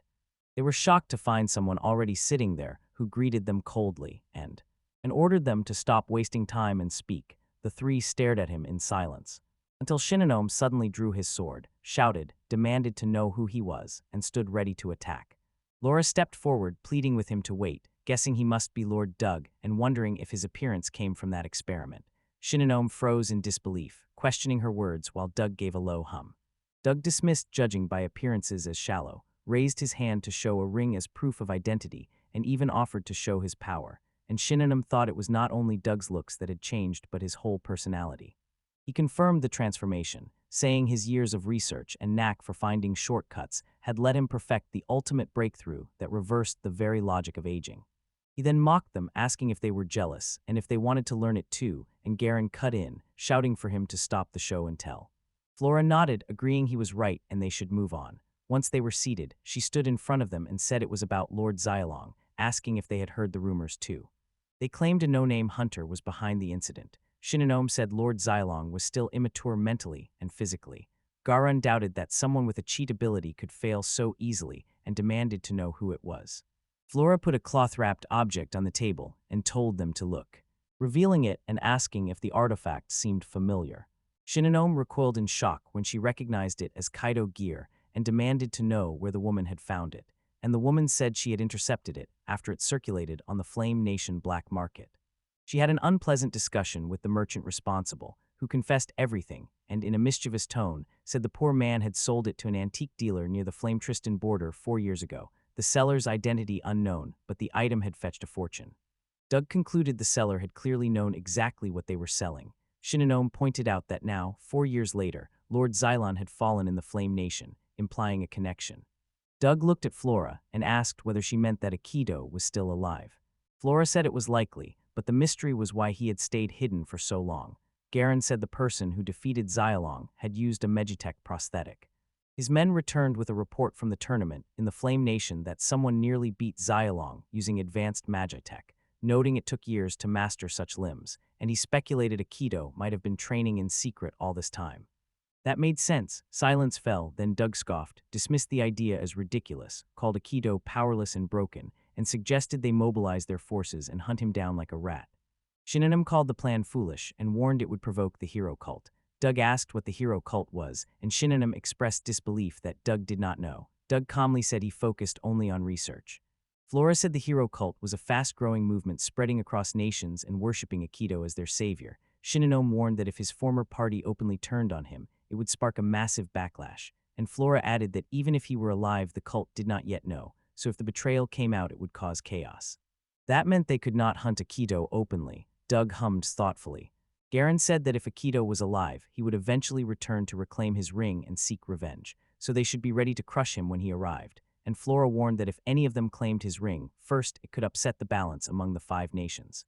Shinonome warned that such treachery would not be tolerated, and that betrayal would only benefit Aikido, insisting that no one act alone. They rose and walked to the door, indicating there were no objections and everyone understood, and Shinonome asked Flora what she thought of the Flame Nation, noting that with Xylong gone the balance of power was shifting and the nation bordered his own. Flora paused, then called the Flame Nation a juicy steak sitting there, irresistible, before bursting into an eerie laugh. All eyes turned to her. Suddenly she adopted a sweet tone, saying she was only kidding and that they would divide it fairly. Doug told her to stop joking and reminded everyone they had agreed not to backstab. Shinonome warned Flora to be careful if she traveled alone through the Flame Nation. Flora stayed silent, then murmured to herself that everything was going according to plan, noting the Holy Nation had churches in every territory and that they would gather intelligence first and the faithful would act if necessary. Giggling, she whispered she couldn't wait, that she had grown so much stronger, and asked for Aikido to come to her soon. Meanwhile, hidden in the nearby bushes, Kido and Iris watched. Kido spotted the Marisha border up ahead. They said they had somehow made it. Iris scoffed, said they had nearly died 10 times, and sarcastically blamed whoever chose to cross demon territory. Aikido said he had no choice, that after the Flame Nation incident he was probably on wanted posters. Pointing at the map, he explained the route ran from Marisha through Tristan and the AI Kingdom, and the only shortcut past the checkpoint went through demon territory. I shouted again, demanding to know exactly whose fault it was, while Aikido kept moving, thinking how they would sneak into Morisha, and murmuring that the dog who had sealed his power into that cursed ring was there and that he had to find him and get answers. Someone cried out in distress, breaking his train of thought. A horse cart sped past. Inside, a girl screamed urgently for help. Iris turned, eyes wide, and shouted to Akido. He replied, confused. When the monster burst from the earth, a huge worm-like creature, Iris screamed while the girl on the cart continued crying. I shouted again to Akido that they should help them, and Akido glanced at the danger. To the mother, it seemed they had no choice, as both ran after the car. Screaming again, the girl watched the massive worm lunge in front of her, her voice breaking with panic as she cried that they were going to die. Iris called to Akido as she ran, muttering a curse and saying this one would cost them. Akido surged forward with the power of affix, his eyes sharp with resolve, and the girl closed her eyes and called for a brave hero, then gasped and opened them when the worm, she froze when she saw his face, struck by how much he looked like the hero. Two men near her knelt and introduced themselves, relieved, as Howard and Marcus. They thanked Kido profusely, saying they thought they were dead and showing deep respect and gratitude, and Iris sharply scolded them for not taking the desert seriously enough while Kido glared and said they had not lifted a finger. They questioned traveling with only 3 people through demon territory, calling it suicidal. Marcus admitted they had told their master it was insane. Howard said their master insisted on visiting the holy sites and would not take no for an answer. Squido narrowed his eyes and repeated the words holy sites out here with suspicion. Arcus said their master was a big deal and probably planned some grand gesture of thanks. Iris muttered to Akido that they were lunatics wandering half-naked through demon territory and said she would not get involved because she had enough trouble for one day. Someone suddenly called out for their master, drawing Akido's attention. Running toward them, the girl repeated, hero, as she gazed at Akido with trembling admiration. Howard turned and said their master was all right. The girl tried to steady herself, apologizing and explaining she had lost control because he looked so much like Akido. She placed a hand over her heart and said it must be a blessing from the hero himself. Softly she murmured a prayer of reverence and thanks in the name of the hero Akido, then introduced herself as Sarah Gillette, priestess of the hero's faith, and Iris and Akido stared at her in shock. Smiling softly, Sarah thanked the heavens for surviving another day and credited the hero Akido's constant walk. Turning to her guards, she called Marcus and Howard to pray with her. Iris leaned close to Akido and quietly asked who the person was. Someone muttered that they should not speak.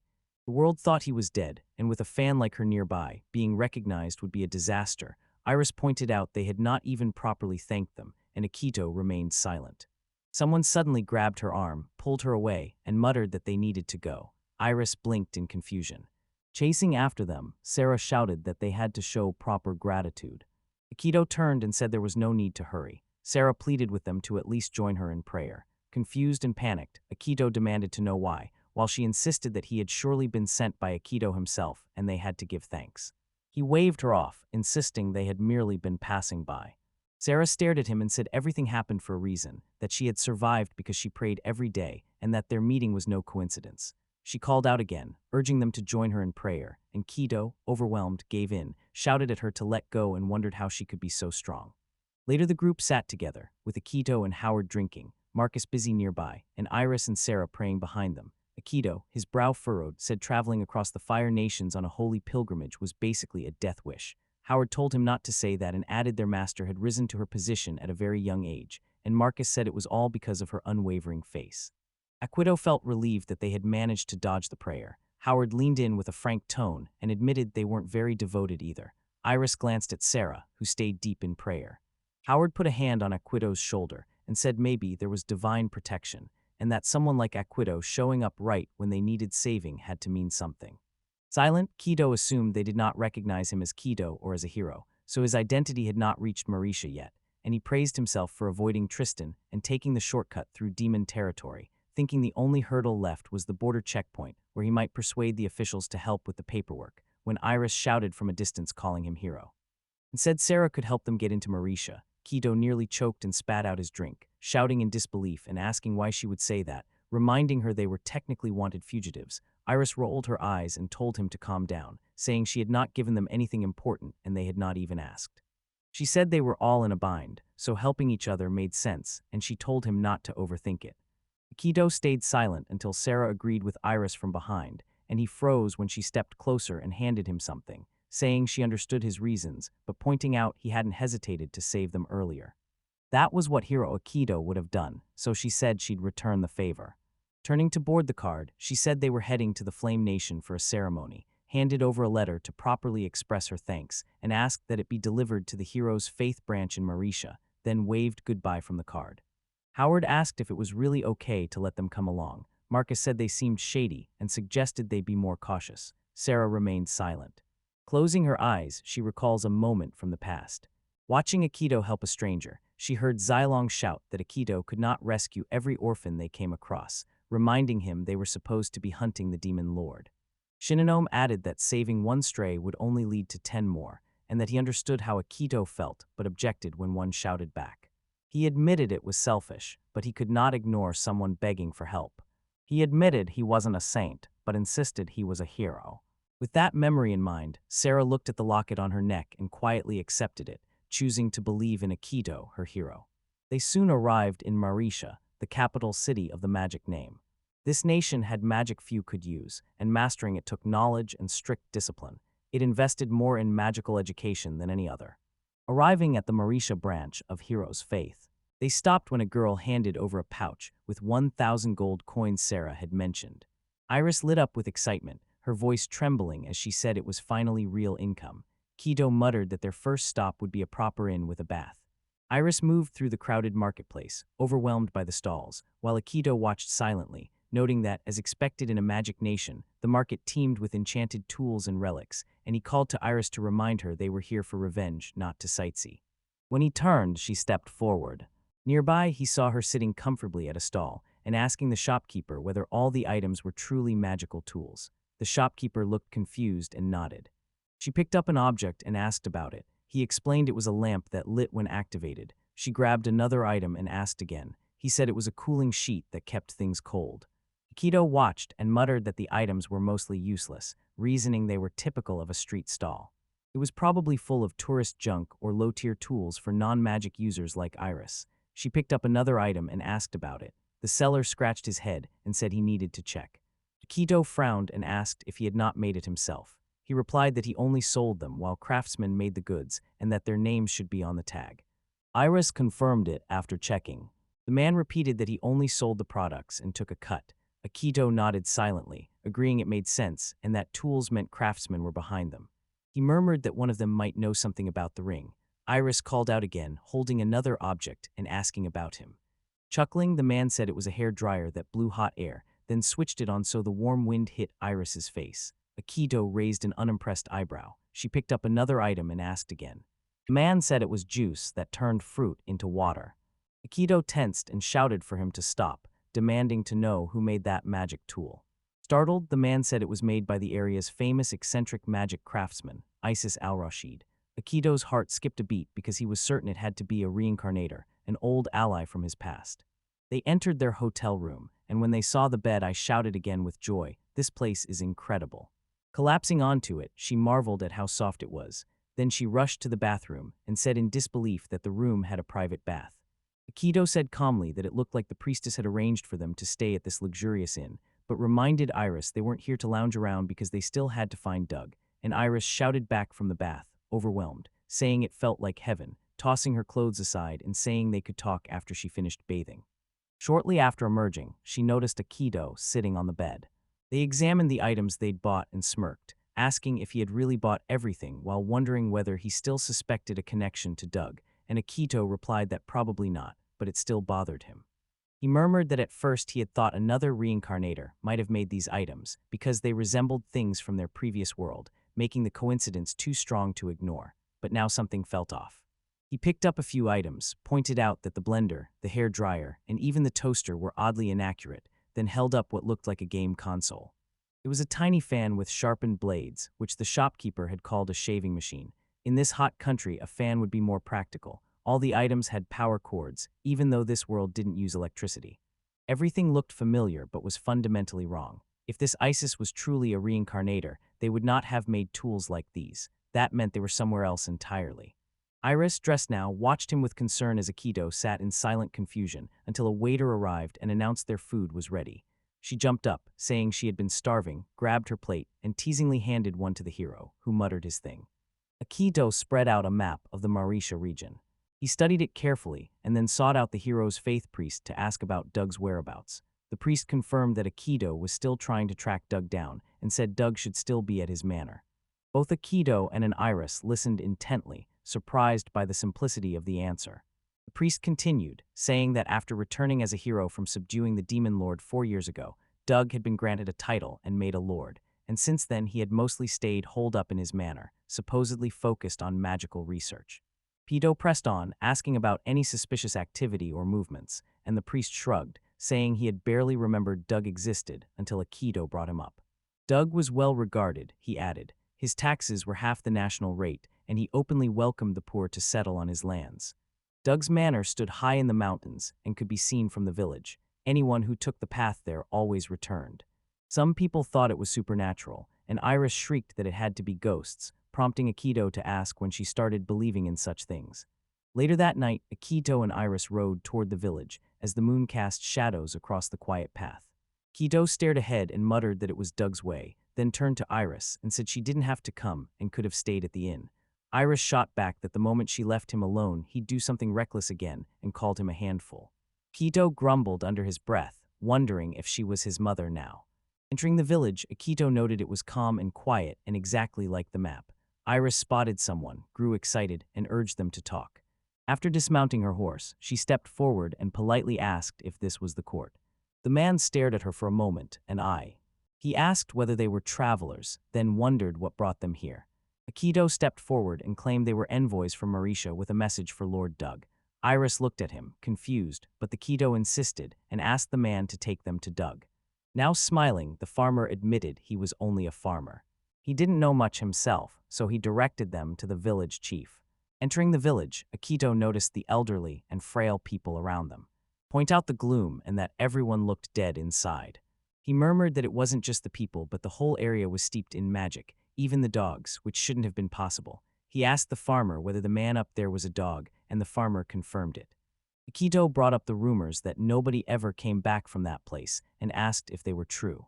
The farmer brushed it off as an old tale, saying the mountain path was dangerous and that parents probably told it to scare their children. He declared the land peaceful and called Doug their savior. Aikido fell silent until a commotion nearby erupted as two people argued. One accused the other of breaking their reward agreement, and the other shouted that they had done nothing, while Aikido watched, saw they were adventurers, and realized Aikido was not the only outsider. The farmer grew nervous and warned that making a fuss would be a bad idea because they would come. A confused Aikido asked who they were. All at once, a giant creature appeared in the slammed both fighters on their heads. It lifted them effortlessly. Aikido gasped in shock and asked what it was, and a farmer chuckled and said it was the territory's guardian, a golem. They added that Lord Doug kept the peace with autonomous golems instead of using human guards.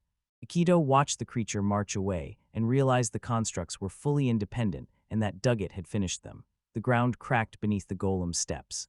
Stunned, Iris asked where they were taking those two. The farmer said they were headed to Doug's manor to be sent to the correction facility. Ira cried out in disbelief, and the farmer explained calmly that Doug believed all human conflicts came from mental defects, so he treated people to fix their minds.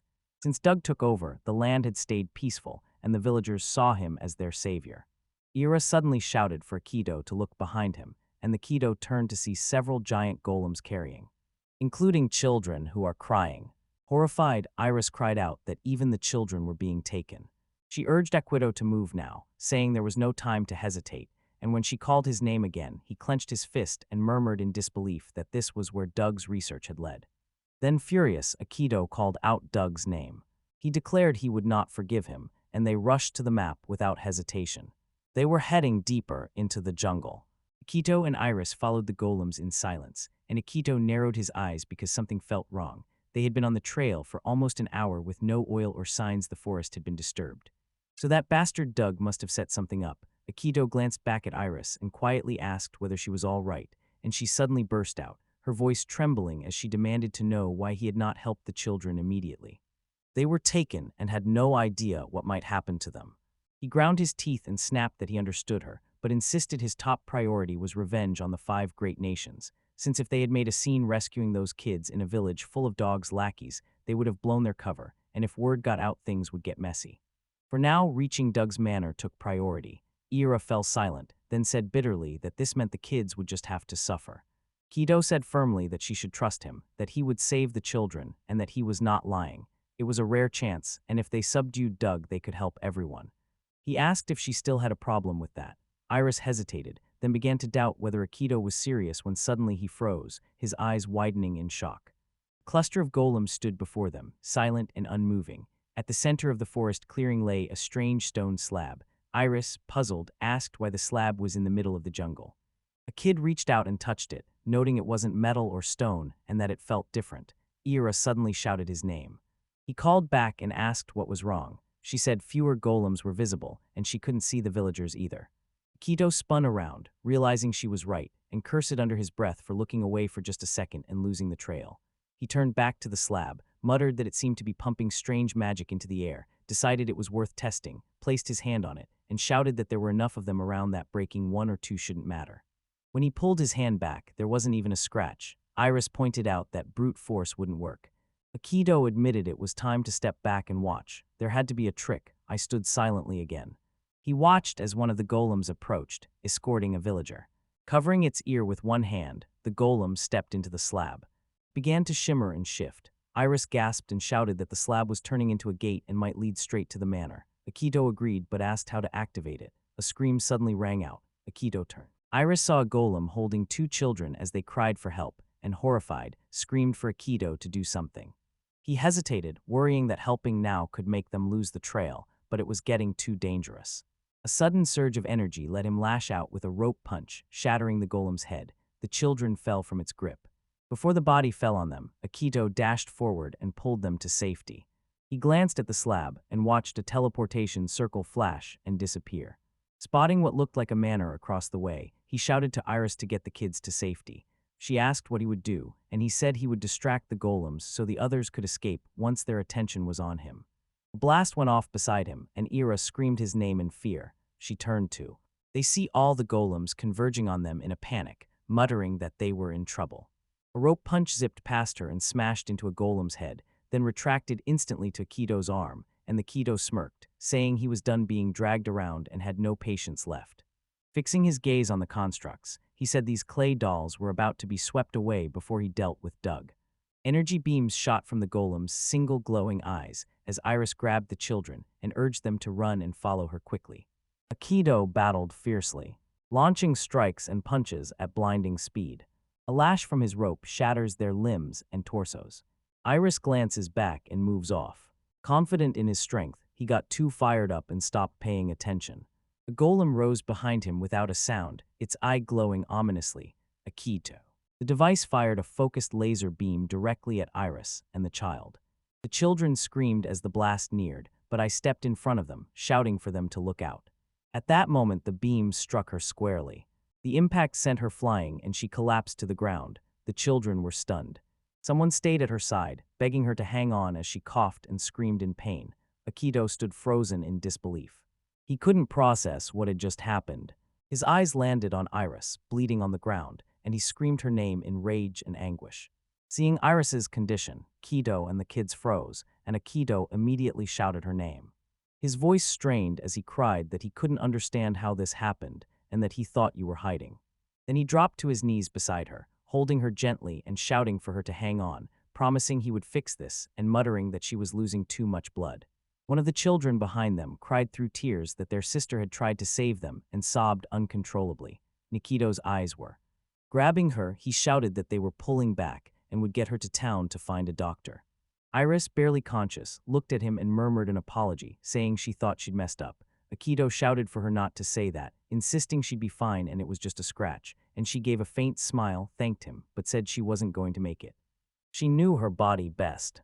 Hayaki then whispered that Saria wasn't much help as her breathing quickened, and Nikido grew increasingly panicked, thinking damn it, Iris, while Iris urged him to take care of the magic prosthetics, not push himself too hard and to eat properly, and made him promise. He kept shaking his head and saying hey over and over until she closed her eyes, screaming her name and calling for her to open her eyes. His voice Guilt overwhelmed him as he blamed himself, thinking he should have forced her to stay at the base and that he had been reckless and stopped protecting her. He begged her not to die or leave him alone, then began repeating no in pain. He shouted in agony as the golems closed in. Lifting Iris into his arms, he shouted for Doug to show himself, demanded a one-on-one fight, refused to let her die, and told Doug to use any magic he had to save her. Akito would then kill him, his voice thundering as he called Doug's name, and far away in the mountains a girl listened, intrigued and muttering strong. Peering through the rifle scope, she smirked and said, making him say, "Oh me, didn't sound so bad," then placed her finger on the trigger and settled into position. He fired a single bullet that pierced a golem's head beside Akito. They turned in shock to see the golem fall. He looked up to see a girl descending through the air with a rifle, blowing a bubble with her gum, and saying hey while asking if anyone even understood the situation. And Heshley remarked that this place was basically Doug's backyard, and that yelling like that would only draw golems who would call it pathetic. Akito stared at her as she landed and shouted, demanding to know who she was, but the girl waved off his anger, told him to relax, insisted she was not his enemy, and conceded that anyone who could take on that many golems had to be strong, and when Akito prepared a rope punch she sighed and repeated that she was not his enemy. He snapped that he didn't care who she was and to buzz off, saying he didn't have time for this as she blew another bubble. Glancing at Iris, he said her internal organs were ruined and that without immediate treatment she would never wake, noting the forest was shrouded in magic that made escape nearly impossible and that he could not reach the village in time, so with time running out she offered him a deal. She said that if he helped her with a small favor, she would save Iris. Kido, his voice desperate, asked if she was lying, and she stood beside a stone slab, said nothing was impossible for her, named herself Isis al-Rashid, the world's last alchemist, and a spark flared at her fingertip as she added that a deal was a deal. And in a way far away. Doug worked in a chemical lab that had been turned into a house.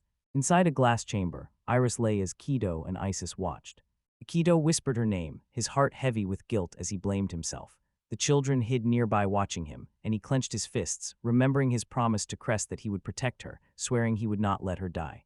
He looked at the machines and pods, and realized the strange gadgets, and the life support pod confirmed that Isis was the eccentric maker of magical tools. He decided it didn't matter how it happened as long as it saved Iris, then turned to Isis and asked if Iris would survive. Calmly, she replied that as long as she stayed in the pod she wouldn't die, but if they didn't act she would stay that way forever. Akito, shocked, grabbed her by the shoulders and shouted that she had said she would save her, and she turned to him and said that unless he had a saint like Flora, no one could regenerate crushed organs. He slowly let her go, as she added that he knew she was right. He fell to his knees and pleaded with her, crying and begging her to tell him what to do, saying if she died, while Nice held his face. Smiling at that expression, she loved it. When she grinned, Akito looked scared and confused, so she whispered, "Come here, big sis will comfort you." Laughing, she told him to shout, "What the hell," and let go and to relax, assuring him the girl would live, and saying she had an elixir as powerful as a saint's miracle written in her forbidden grimoire. It had been stolen and she no longer had it, so she told him sweetly that she needed him too. This is from Doug's Grand Library.